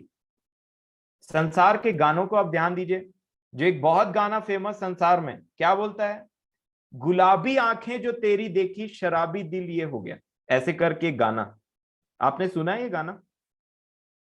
अब मैं यहाँ संसार के गीतों का प्रचार करने के लिए नहीं आया हूं, लेकिन आपको एक बात बताना चाहता हूं कि संसार कितना बेकार और कितना भयानक है जिससे प्रभु ने हमको निकाला है। क्या बोलता है वो व्यक्ति? गुलाबी आंखें जो तेरी देखी। आपने कभी गुलाबी आंखों को देखा है आज तक? बताइए, किसी की आंखें गुलाबी हैं? कोई यहाँ पे इंसान आपको कभी आपने अपने जीवन में देखा किसी की आंख गुलाबी हो? वो एक इन्फ्लुएंस के अंदर में है, वो एक पावर के अंदर में है।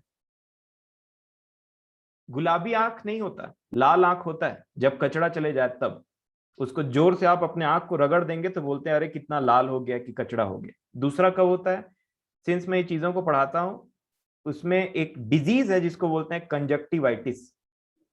इसमें इन्फ्लामेशन हो जाता है आंख का, तो वो पिंक होने लग जाता है, उसको बोलते हैं गुलाबी आंख हो गया।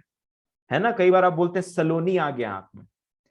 कई लोग को वो कंजक्टिवाइटिस दिखाई दे रहा है जो वो इस इन्फ्लुएंस से बाहर है, लेकिन किसी व्यक्ति को क्या दिखाई दे रहा है? गुलाबी आंख। गुलाबी आंख होता ही नहीं है, वो उस पूरे इन्फ्लुएंस के अंदर में है, जो शैतान का एक ताकत है जिसको बोलते हैं टोना।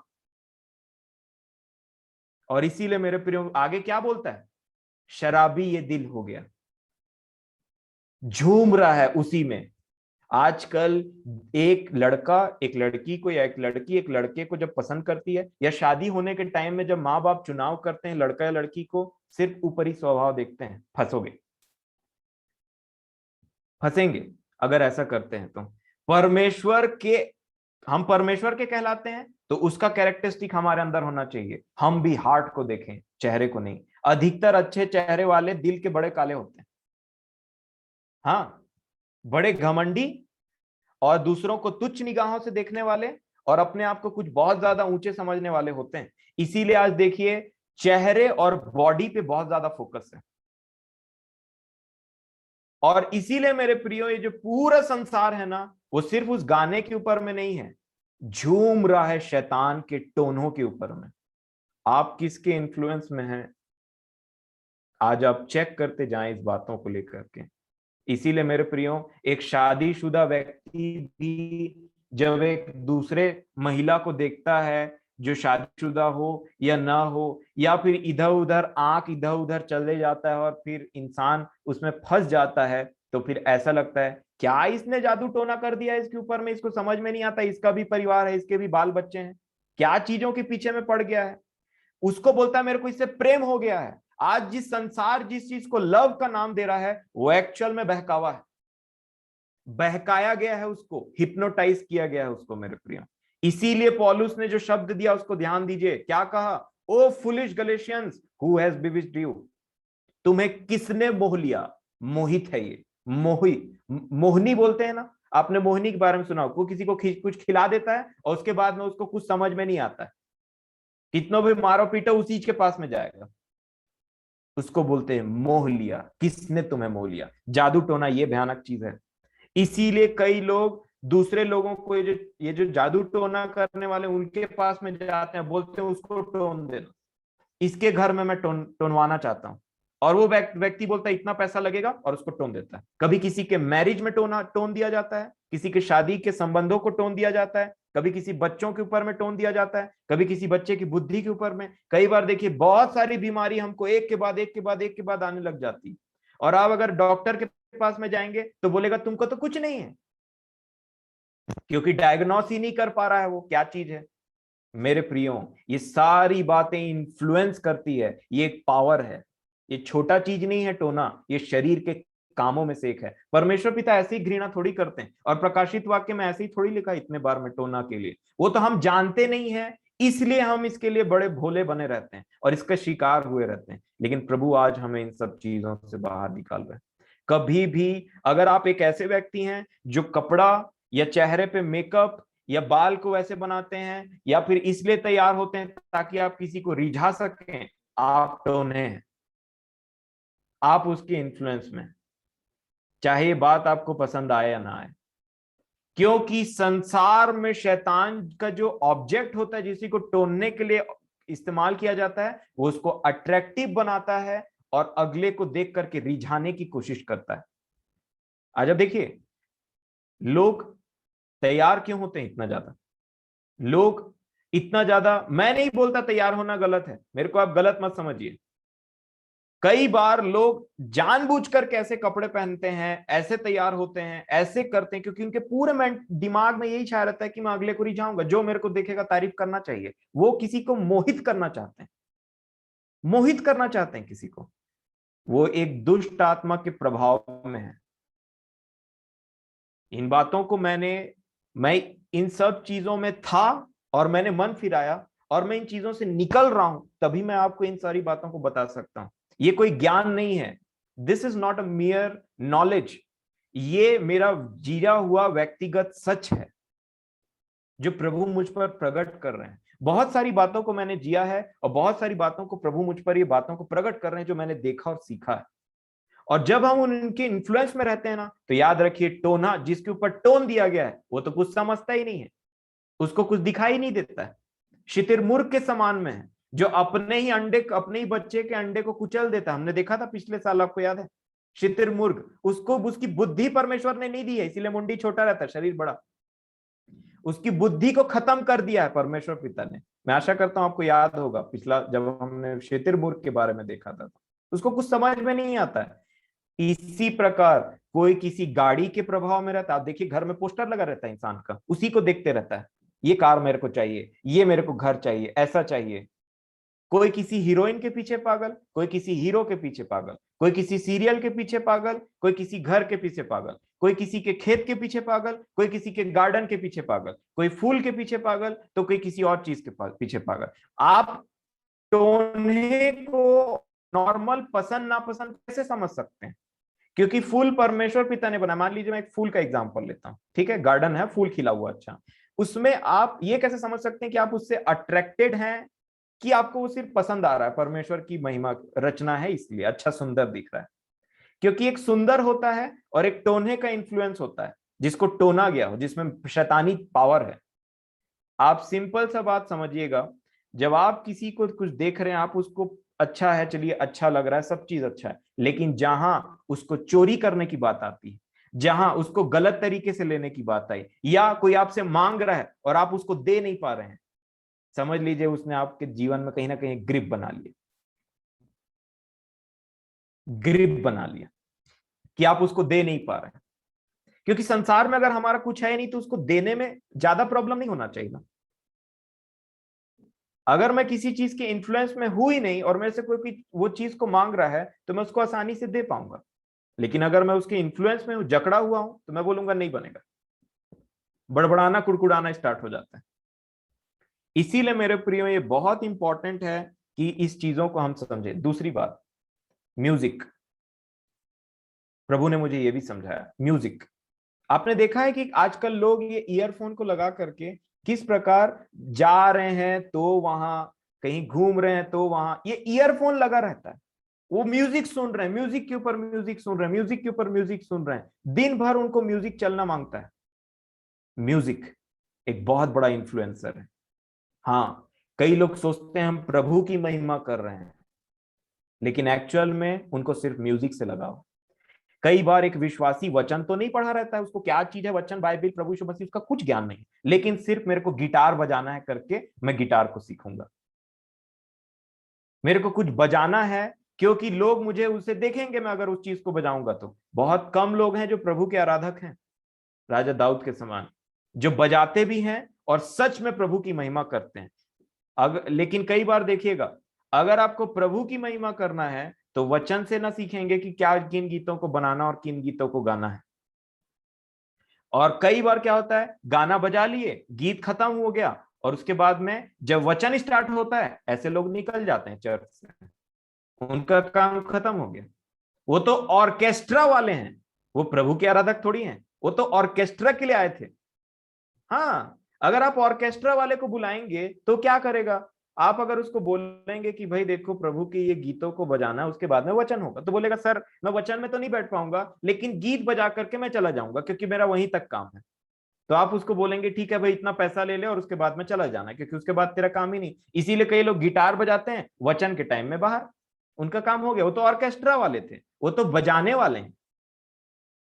बहुत कम लोग प्रभु की आराधना करते हैं मेरे प्रिय। म्यूजिक कई बार क्या लगता है, इसीलिए हम जब आराधना करते हैं तो हमको देखना है कि हम आराधना कर रहे हैं प्रभु का, प्रभु को प्रेस कर रहे हैं, धन्यवाद दे रहे हैं और पूरे हृदय से दे रहे हैं, कि सिर्फ वो गाना का लय पसंद है या मजा आ रहा है इसलिए हम उसको गा रहे हैं। और इसीलिए म्यूजिक बहुत पावरफुल है। आपने देखा है कैसे रॉक म्यूजिक बजता है तो लोग एकदम झूमने लग जाते हैं और पागलों की तरह बिहेव करने लगते हैं। उसमें एक पावर है मेरे प्रियो, म्यूजिक में एक पावर है। इसीलिए जब राजा दाऊद बजाते थे तो शाऊल के ऊपर से वो दुष्ट आत्मा भाग जाता था। तो सोचिए, अगर दुष्ट आत्मा के द्वारा एक इंसान बजाएगा तो दुष्ट आत्मा ना आ जाएगी, इसका अपोजिट पॉसिबल नहीं है। और इसीलिए वो फिर बाल बढ़ा करके झूम रहा है, कोई इंसान पागलों के टाइप बिहेव कर रहा है, उसको पता ही नहीं क्या चल रहा है। इन बातों से हम सावधान रहे। म्यूजिक को देखिए कितना लगाव है, गाड़ी में कहीं जा रहे हैं तो म्यूजिक के बिना नहीं जा सकते, अरे वो सीडी वाला ले आना, इसमें पेन ड्राइव में गाड़ी लगा के चल ले जाना। कहीं जा रहे हैं तो कान में ईयरफोन चाहिए, अटैच्ड, इन्फ्लुएंस्ड। प्रभु मेरी सहायता करे और आपकी सहायता करे इन बातों को समझने के लिए। तीसरे जो नेक्स्ट जो बातें हैं, पॉपुलैरिटी, और जो बातें, पैसा। पैसा के लिए लोग इतने इन्फ्लुएंस्ड हो जाते हैं, कई बार किसी को लूट देना, किसी को मर्डर कर देना, उनको कुछ दिखाई नहीं दे रहा है, कुछ दिखाई नहीं दे रहा है। किसी को गोली मार दिए, किसी को चाकू मार दिए, किसी से कुछ छीन लिया, किसी को ढकेल दिए, कुछ कर दिए, अपने ही भाई को इधर उधर कर दिए, अपने ही भाई से लड़ाई चल रहा है, अपने ही बहन से लड़ाई चल रहा है, अपने ही परिवार में लड़ाई चल रहा है। पैसा इतना खतरनाक चीज है। आप जानते हैं पैसे को परमेश्वर कहा गया, लेकिन ये पैसा परमेश्वर है तो इसके पास पावर होना चाहिए ना, है इसके पास पावर, क्योंकि किसी और ने नहीं, यीशु मसीह ने इसको, ये पैसे को पावर कहा है। बहुत, ये मैं आपको बता रहा हूं कि इन दिनों प्रभु हमको खींच के निकाल रहे हैं मेरे प्रिय, संसार से। यकीन मानिए, खींच के निकाल रहे हैं उन सारे अभिलाषाओं से, क्योंकि अगर इसको नहीं निकले हम तो इसके साथ नाश होंगे, क्योंकि ये संसार दोषी ठहराया गया है, हो गया ये दोषी, इसको ठहराने की जरूरत नहीं, पहले से दोषी है। बस इंतजार हो रहा है प्रभु के एक बार हाँ बोलने का, पिता के, कि जाओ और ले आओ कलीसिया को। इसीलिए इतनी बातें हमको पता चल रही है आज के दिन में। अब मैं खत्म करूंगा इन बातों को और आपसे लास्ट बात शेयर करूंगा। ये बहुत बड़ा टॉपिक है एक्चुअली, बट समय के कमी के कारण मैं इसको समय रहते खत्म करने के चलते आपको एक इंपॉर्टेंट बात बताऊंगा। जो टोन्हा है वो अथॉरिटी को रिजेक्ट करता है, रेबेलियन। पहला शमूएल 15 अध्याय, पहला शमूएल 15 अध्याय।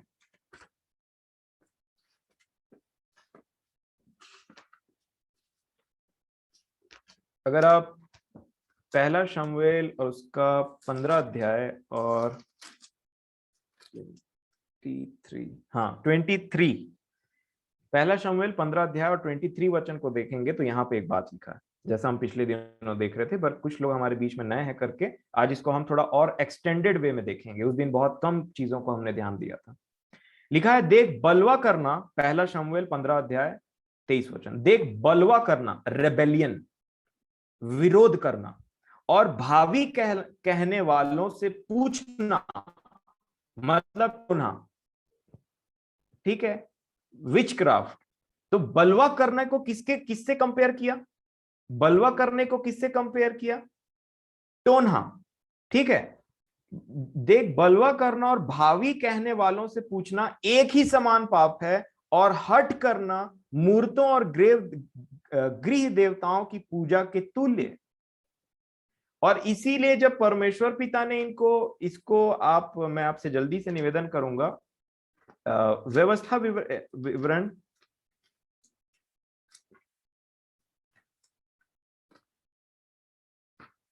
विवरण फिर से एक बार 18 अध्याय निकालें कि परमेश्वर पिता क्या बताना चाह रहे थे यहाँ पे। 18 अध्याय, और हमने देखा कि 13 वचन तक हम पढ़े, 12 तक पढ़ा हमने कि ये टोन्हा के बाद में क्या बात आती, कैसे हमको जीना है फिर, और क्या बातों को देखना है। क्योंकि टोन्हा, आगे की बात जानने की इच्छा मनुष्य के मन में पहले से रहती है, और परमेश्वर भी चाहते हैं कि वो आने वाली बातों को अपने लोगों को बताएं, और वो बताते भी हैं। क्योंकि अब्राहम से वो आज नहीं छुपाते कि आने वाली चीज क्या है। इसीलिए 13 वचन में क्या लिखा है, तू अपने परमेश्वर यहोवा के सम्मुख सिद्ध बना रहना, व्यवस्था 18:13। फिर वो देखो टोन्हा को किससे रिप्लेस करते हैं। तुम्हारे संसार के लिए टोन्हा है, आगे की बातों को जानने के लिए, भविष्य को पढ़ने के लिए, हाथ देखने के लिए, तोता कुंडली सब। लेकिन हमारे लिए क्या रखा है परमेश्वर पिता ने? 14 वचन, वे जातियां जिनका अधिकारी तू होने पर है, शुभ अशुभ मूर्तों के मानने वालों और भावी कहने वालों की सुना करती हैं। वो सुना करती हैं, तुम नहीं सुनना। आगे क्या लिखा है, परंतु तुझको तेरे परमेश्वर यहोवा ने ऐसा नहीं करने दिया। तेरा परमेश्वर तेरे मध्य से, अर्थात तेरे भाइयों में से मेरे समान एक नबी को उत्पन्न करेगा। अब देखिए, संसार किसका सहारा लेता है? भावी कहलाने वालों का, हाथ पढ़ने वालों का, कुंडली देखने वालों का। परमेश्वर ने हमारे लिए क्या रखा है? अपने प्रॉफिट को, नबियों को। और कौन है वो सबसे बड़ा हमारा आगे की बातों को बनाने वाला? मूसा क्या बोल रहे थे? मेरे समान। और मेरे समान वो किसके बारे में बात कर रहे थे? प्रभु यीशु मसीह के समान। वही तुमको आने वाली बातों को बताएगा, और उसने किया भी वैसा। पवित्र आत्मा के बारे में क्या लिखा है? वो तुम्हें आने वाली बातों के बारे में बताएगा। इसलिए हमको प्रभु के अधीन होकर के पवित्र आत्मा के द्वारा आने वाली बातें पता चलने लग जाती है। और यहां पे लोग क्या करते हैं, कभी वो बड़ा सा एक बॉल को ले लिया, उसमें देखते हैं वो बताते हैं, कभी पानी में बताएंगे कि क्या होने वाला आगे, कभी कुछ ना कुछ करते रहते हैं। मेरे प्रियो, आज सब चीजों से मन फिराने की आवश्यकता है। सब चीजों से मन फिराने की आवश्यकता। अगर हम इसमें गलती से इन्वॉल्व भी हुए हैं, या पुराने समय में, खैर उस बात में बाद में जाएंगे। अब मैं आपसे निवेदन करूंगा कि जैसा हम देख रहे थे कि पहला शमूएल 15 अध्याय में क्या लिखा है कि हट करना। जो लोग हट करते हैं, अथॉरिटी को नहीं मानते हैं, है ना, जो बलवा करते हैं, जो रेबेल करते हैं और अथॉरिटी के अंदर में नहीं आते हैं, चाहे बच्चे माँ बाप के, चाहे पत्नी हस्बैंड के, चाहे पति प्रभु के, और चाहे मैं बोलना चाहूंगा आप अपने बॉस के, जिसके अंडर में आप काम करते हैं, अगर वो उनके अथॉरिटी में नहीं रहना चाहते हैं और हट करते हैं, तो क्या लिखा है? ये भावी कहने वाले के समान पाप है। और इसी बात को आज मैं आपके सामने रखना चाहता हूं। सबसे पहला अथॉरिटी परमेश्वर पिता का है, और अगर उसके अधीनता में अगर हम नहीं आते हैं, तो भावी कहलाने वाला, मतलब टोना, वो वाली आत्मा कहीं काम कर रही। दूसरा, जो अथॉरिटी परमेश्वर पिता ने हमारे जीवन में रखा है, अगर हम उसके अंडर में नहीं आते और रेबेल करते हैं, हम सही हैं, ये तो ऐसा है, वो तो ऐसा, हम उसके अंडर में नहीं रहेंगे, टोन्हा और टोनी वाली आत्मा यहाँ पे है, काम कर रहा है। और इसीलिए यीशु मसीह के जीवन से कुछ बातों को देखेंगे। आप जानते हैं लूका रचित सुसमाचार में क्या लिखा है? इसको पढ़ाऊंगा तो ज्यादा इफेक्टिव रहेगा। लूका रचित सुसमाचार, उसका 2 में है शायद। देखिए यीशु मसीह के बारे में क्या लिखा हुआ है। लूका 2 और उसका 51। लूका रचित सुसमाचार 2 अध्याय, उसका 50 वचन, 51 लिखा है, तब वह उनके साथ गया और नासरत में आया और उनके वश में रहा। अब उनके माता पिता के विषय में लिखा है, यीशु मसीह किस प्रकार परमेश्वर के पुत्र होने पर भी मरियम और यूसुफ के वश में थे, सबमिसिव। तो ये बच्चों के लिए बहुत ही एक, मैं समझता हूं कि सबमिसिव अपने पेरेंट्स के, क्योंकि कुछ बच्चे रहते हैं रेबेल करते हैं, माँ बाप डांटते हैं उल्टा कुछ फेंक फाक के मारते हैं या कुछ बोल देते हैं उटपटांग। ये आत्मा सही नहीं है, बहुत ही खराब आत्मा है ये, बहुत ही खराब आत्मा है। और ये जो रेबेलियन आत्मा है, या तो बाप दादों से आ रही है, या तो टेलीविजन या फिर कहीं और सोर्स से आ रहा है। इसके विषय में हमको देखने का जरूरत है। बच्चे ज्यादा टेलीविजन देखते हैं और वैसे ही कार्टून को देखते हैं और कार्टून टाइप बिहेव करने लग जाते हैं, रेबेल करने लग जाते हैं, चिड़चिड़ाने लग जाते हैं, बैड बिहेवियर दिखाने लग जाते हैं। आप देखिए जो उन्होंने देखा वो इन्फ्लुएंस होके आ गया। और यहाँ पे क्या लिखा है, तब वह उनके साथ गया और नासरत में आया और उनके वश में रहा, और उसकी माता ने ये सब बातें अपने मन में रखी। वो अपने माता पिता के वश में था। सोचिए, स्वर्ग और पृथ्वी का मालिक मनुष्य के रूप में आया और अथॉरिटी के अंदर में था, माता पिता के अंदर में था, सबमिसिव था 30 साल तक। 30 साल तक, जब तक सेवकाई स्टार्ट नहीं हुआ, 30 साल तक सबमिसिव था हमारा प्रभु यीशु मसीह। आप देख सकते हैं उसको क्या जरूरत थी मेरे प्रियो सबमिसिव रहने की अपने माता पिता के। उनसे तो बहुत कुछ जानता था ज्यादा, वो तो स्वर्ग और पृथ्वी का मालिक है, उनको पता भी था कि वो कौन है, परंतु उन्होंने सबमिसिव अथॉरिटी के अंदर में रखा, क्योंकि ये परमेश्वर पिता का डिसीजन था, ये मरियम के कोख से पैदा होंगे करके, और इसीलिए उन्होंने अपने आप को सबमिसिव रखा, सबमिसिव रहना। दूसरी बात जो हम देखेंगे वो यूहन्ना रचित सुसमाचार में है। यूहन्ना रचित सुसमाचार में हम देखते हैं कि कैसे 19 अध्याय में 19 का 10, आप जानते हैं इन बातों को इसलिए मैं जल्दी जाऊंगा थोड़ा। यूहन्ना 19 के 10 में लिखा है, इस पर पिलातुस ने उससे कहा, यीशु से कहा, मुझसे क्यों नहीं बोलता? क्या तू नहीं जानता कि तुझे छोड़ देने का अधिकार मुझे है और तुझे क्रूस पर चढ़ा देने का अधिकार भी मुझे है? यीशु ने उत्तर दिया, यदि तुझे ऊपर से न दिया जाता तो तेरा मुझ पर कुछ अधिकार ना होता। यीशु पिलातुस के अथॉरिटी में क्यों है? क्योंकि ये ऊपर से अधिकार दिया गया। पिलातुस परमेश्वर से डरता है? नहीं। पिलातुस परमेश्वर का भय मानता है, उसकी विधियों पे चलता है? नहीं, कोई काम नहीं। लेकिन यीशु पिलातुस का इज्जत क्यों कर रहे हैं? क्योंकि परमेश्वर ने उसको वो अधिकार दिया। आपका बॉस अन्य जाति हो सकता है, आपका हस्बैंड आपकी बात नहीं मान सकता है, आपके माता पिता हो सकता है प्रभु में ना चले, लेकिन अथॉरिटी जो परमेश्वर ने दिया उसमें अपनी बुद्धि लगाएंगे तो फंस जाएंगे, अपनी बुद्धि लगाएंगे तो फंस जाएंगे। ये बात मैं आपको जरूर बताना चाहूंगा। चाहे वो देश का अथॉरिटी हो, चाहे वो स्टेट गवर्नमेंट का अथॉरिटी हो, चाहे वो माता पिता का अथॉरिटी हो, चाहे टीचर का अथॉरिटी हो, चाहे प्रिंसिपल का अथॉरिटी हो, कहीं भी अथॉरिटी आप देखते हैं, याद रखिए वो परमेश्वर पिता की तरफ से।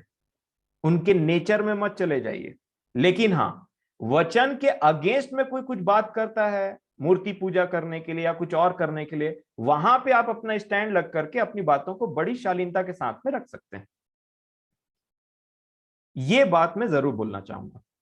इसीलिए यहां पे हमको समझने की जरूरत है कि प्रभु यीशु मसीह को जो अथॉरिटी, अब सोचिए कोड़े पड़ रहे हैं, गलती किया था क्या? कुछ पाप किया था क्या? भाई ने इतना अच्छा गाना बनाया आज कि वो पापी नहीं था, उसने कुछ नहीं किया था, कुछ नहीं किया था उसने, परंतु अथॉरिटी जो प्रभु की तरफ, पिता की तरफ से आई, उसको रिजेक्ट नहीं किया मेरे प्रिय। एक एग्जाम्पल और, उत्पत्ति 16 अध्याय, उत्पत्ति 16 अध्याय।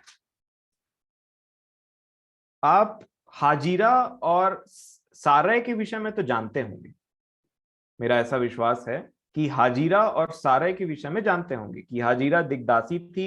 अब्राहम को सारै ने कहा उसके पास जा, एक पुत्र उत्पन्न हो जाएगा, और फिर क्योंकि वो बांझ थी, है ना, अब हुआ क्या यहाँ पे 16 अध्याय और 6वें वचन में हाजिरा थोड़ा सा ठीक बिहेवियर नहीं दिखाने लग गई, क्योंकि उसको पता चला अब मेरे मेरे पेट में बच्चा है करके, और वो तुच्छ समझती थी अपने आ, आ, सारे को, उसकी जो हेड थी, है ना। और यहाँ पे क्या लिखा 6वें वचन में 16 का 6, अब्राहम ने सारे से कहा, देख तेरी दासी तेरे वश में है, जैसा तुझे भला लगे वैसा ही उसके साथ कर। तब सारे उसको दुख देने लगी और वह उसके सामने से भाग गई। दुख दिया किसने? सारे ने, क्योंकि वो उसके ऊपर में अथॉरिटी था, उसको दुख दिया तो वो भाग गई। फिर देखिए क्या लिखा है 7वें वचन में, तब यहोवा के दूत ने, मतलब परमेश्वर पिता की इच्छा में आया था वो दूत, यहोवा के दूत ने उसको जंगल में शूर के मार्ग पर जल के एक सोते के पास पाकर कहा, हे सारै की दासी। देखिए हाजिरा बोलने से पहले क्या बोला? अथॉरिटी को बताया कि तू किसके अंडर में आती, हे सारै की दासी। फिर क्या कहा? हाजिरा तू कहां से आती और कहां को जाती है? तू आ कहां से रही है और जा कहां को रही है? तेरे को तो परमेश्वर ने उसके अंडर में रखा है, तो तू आ कहां से रही, मतलब अथॉरिटी से आ रही है, और जा कहां रही है? अथॉरिटी के बाहर जा रही है। आप देख पा रहे हैं इस चीज को? परमेश्वर पिता का दूत क्या बोलता है? तू आ कहां से रही है? अथॉरिटी के बाहर आ रही तू, और जा कहां रही है? अथॉरिटी के बाहर जा रही तू। इसीलिए आगे क्या लिखा? लिखा है, उसने कहा, मैं अपनी स्वामिनी सारे के सामने से भाग आई हूं। यहोवा के दूत ने उससे कहा, अपनी स्वामिनी के पास लौट जा और उसके वश में रह। ये परमेश्वर पिता ने अपने दूत से कहलवा भेजा था, उसके वश में रह। अब ये बोल सकती थी कि मैं उसके पास जाऊंगी तो मेरे को ऊपर में वो अननेसेसरली वो प्रॉब्लम क्रिएट करती, मेरे को डांटती है, मेरे को वो करती है, मेरे को परेशान करके रख रही। परंतु परमेश्वर पिता की इच्छा क्या थी? जिस अथॉरिटी को मैंने तुम्हारे ऊपर में रखा है उसके अंडर में तुम रहो, उसके अंडर में तुम रहो। इसीलिए मेरे प्रिय अथॉरिटी बहुत ज्यादा जरूरी है। अगर आपको अथॉरिटी से प्रॉब्लम है तो याद रखिए एक बात, मसीही जीवन किसको बोलते हैं? बहुत सारे लोग इसको नहीं समझते, इसीलिए कुड़कुड़ बुड़बुड़ स्टार्ट रहता है। पहला पत्रस पहला अध्याय,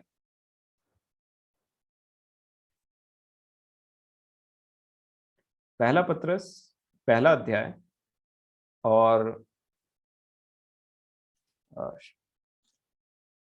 दूसरा अध्याय, पहला पत्रस दूसरा अध्याय 18 वचन, इसी को समझाने की कोशिश किया गया। पहला पत्रस दूसरा अध्याय 18 वचन, हे सेवकों, हर प्रकार के भय के साथ अपने स्वामियों के अधीन रहो, न केवल उनके जो भले हैं, ठीक है, न केवल उनके जो भले और नम्र हो, पर उनके भी जो कुटिल हो।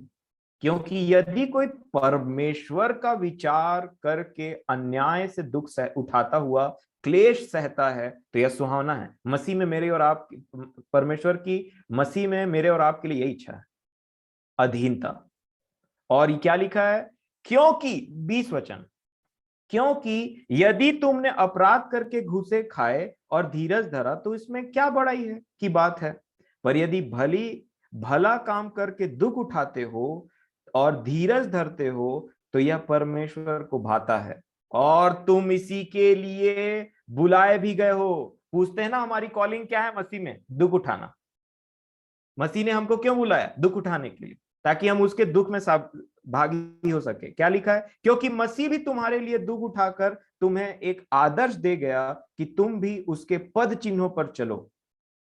ना तो उसने पाप किया, ना तो वो गाली दिया, कुछ नहीं किया। वो गाली देकर, गाली सुन करके गाली नहीं देता था, वो दुख उठा करके धमकी नहीं देता था, अपने आप को सच्चे न्याय के हाथ में सौंपता था। मेरे प्रियो, परमेश्वर आज आपको देख रहे हैं। आप किसी भी दशा में, आपकी दुर्दशा क्यों ना हुई हो, चाहे वो सास हो, चाहे वो बॉस हो, चाहे वो ससुर हो, चाहे वो कोई भी क्यों ना हो, मैं आपको बोलना चाहता हूं ये परमेश्वर पिता ने हमारे लिए रखा है, ताकि हम मसीह के पद चिन्हों में चलें और भलाई के साथ में सेवा करें, दुख उठाएं, सच्चे रहें, परंतु फिर भी दुख उठाएं और इसमें आनंदित हों।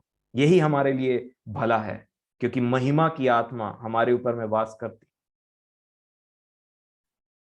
और इसी को समझाने के लिए यहाँ पे आप पहला पत्रस 4 अध्याय में देखेंगे आगे तो क्या लिखा?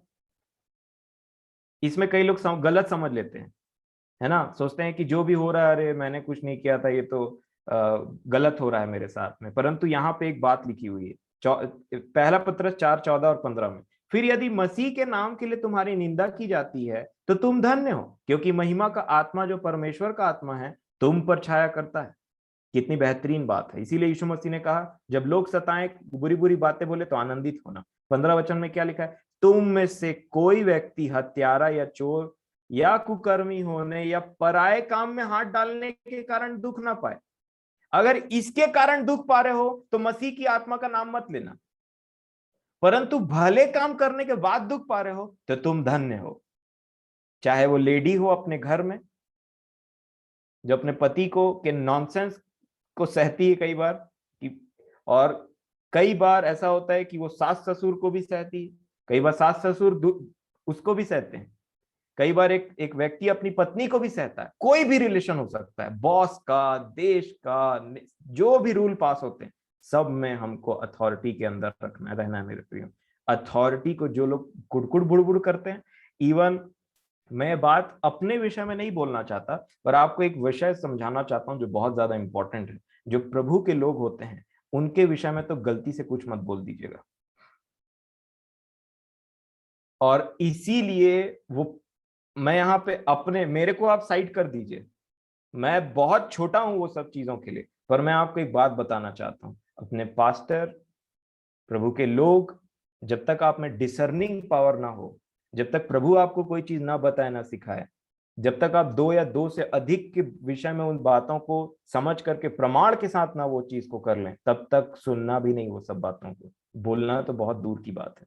क्योंकि एक बात लिखी हुई है, अब्राहम के विषय में परमेश्वर पिता ने एक बात कहा, जो तुझे आशीष देगा मैं उसे आशीष दूंगा, जो तुझे कोसेगा मैं उसे श्राप दूंगा।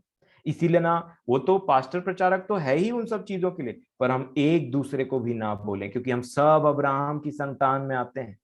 और जहां हम एक दूसरे को बोल कर्ज देते रहते हैं, श्राप देते हैं किसी बातों को लेकर के, तो वो एक्चुअल में हमारे ऊपर में रिटर्न आ जाता है।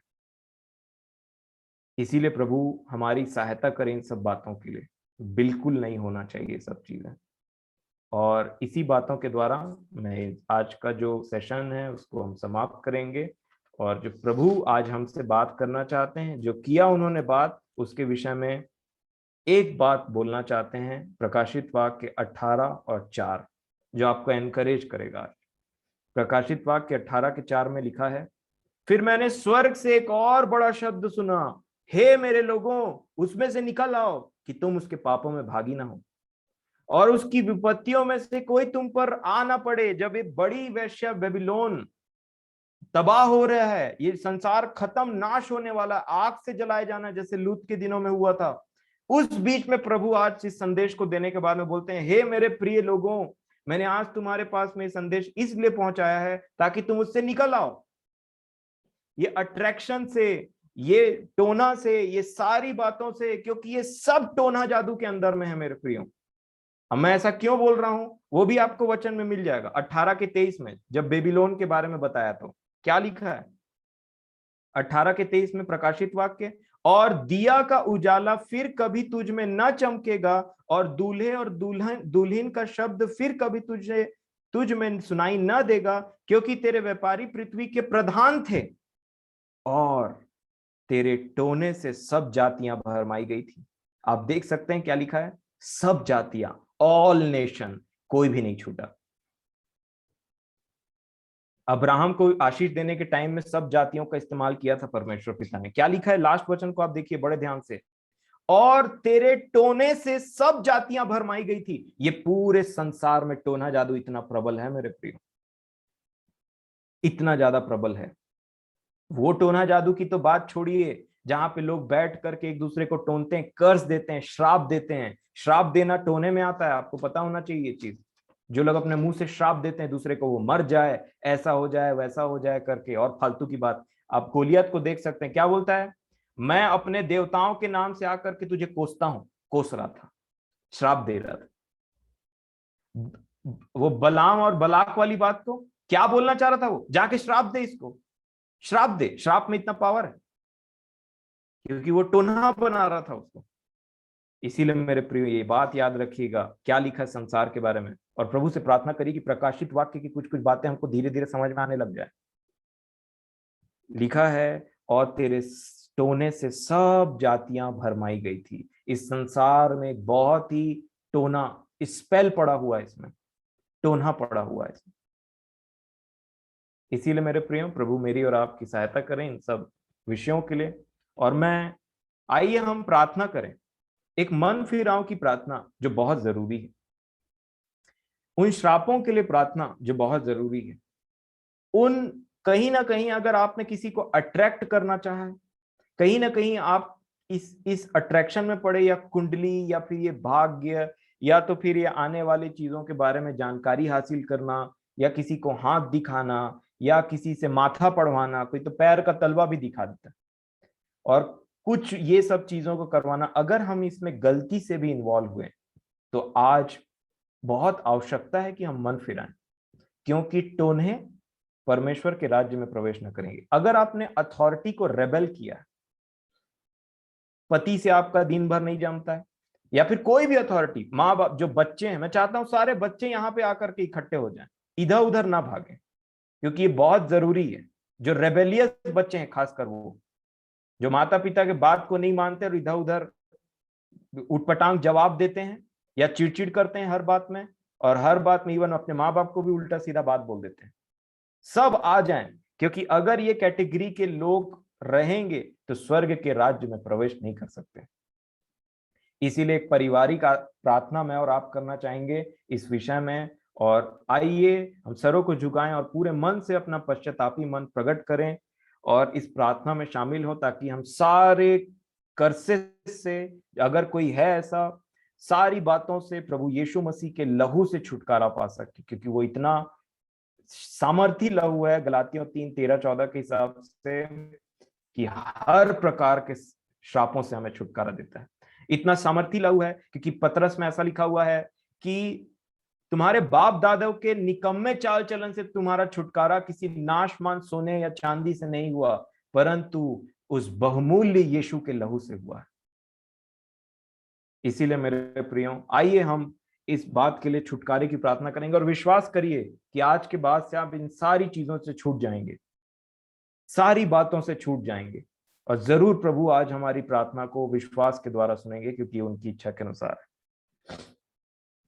सर्वशक्तिमान पिता परमेश्वर, बड़े आदर और इज्जत के साथ खुदावन बाप, प्रभु यीशु मसीह के नाम से धन्यवाद के साथ आते हैं कि आपने इस विषय में हमें ज्योति दिया, और अपने आत्मा के द्वारा पिताजी आपने हम पर यह अनुग्रह किया है प्रभु यीशु मसीह के नाम से, कि हमको इन विषयों में ज्योति मिल सके।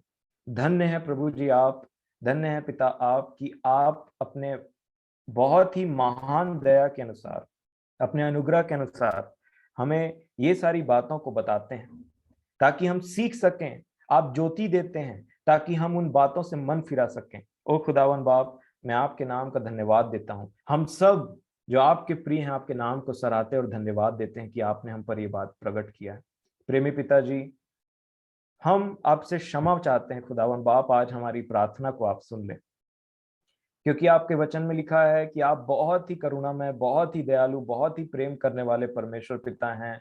और अगर हम अपने पापों अपराधों को आपके सामने मान लेते हैं कि हमने ऐसा किया है, तो खुदावन बाप आज हमेशा आप विश्वास योग्य हैं कि आप हमारे पापों को मिटा देते हैं प्रभु यीशु मसीह के बहुमूल्य और बहुत ही सामर्थी लहू के द्वारा।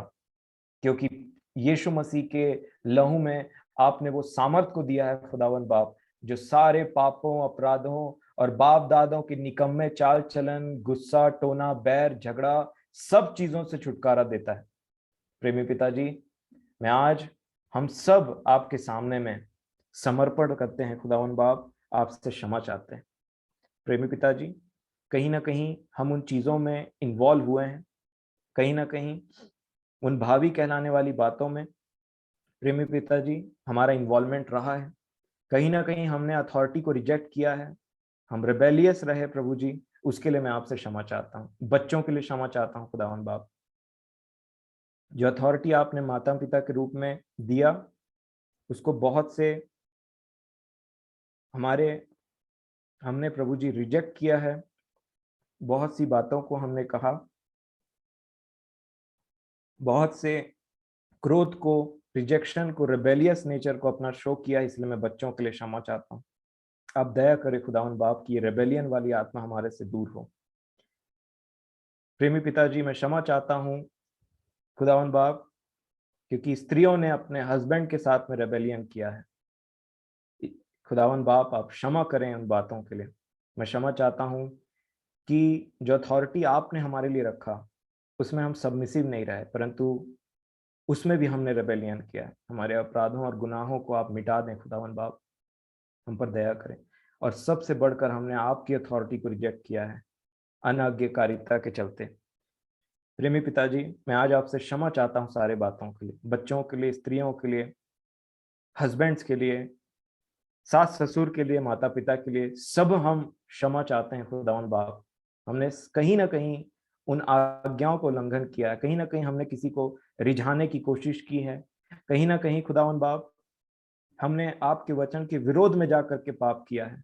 हमें क्षमा करें खुदावन बाप। हमारे बच्चों पर तरस खाएं प्रेमी पिताजी, हम आपके परिवार हैं, आपकी निज प्रजा है, आपने अपने पुत्र के लहू से हमें खरीदा है।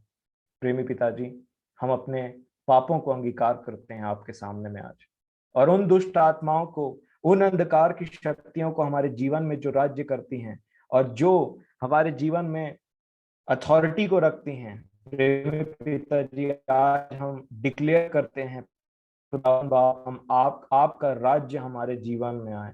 इन दुष्ट आत्माओं के राज्य को हम प्रभु यीशु मसीह के नाम से, उनके लहू से खत्म करते हैं। प्रेमी पिताजी, हम आपके हैं, आपने हमें मोल लेकर के खरीदा है और हम पर सिर्फ आपका अधिकार है खुदावन बाप।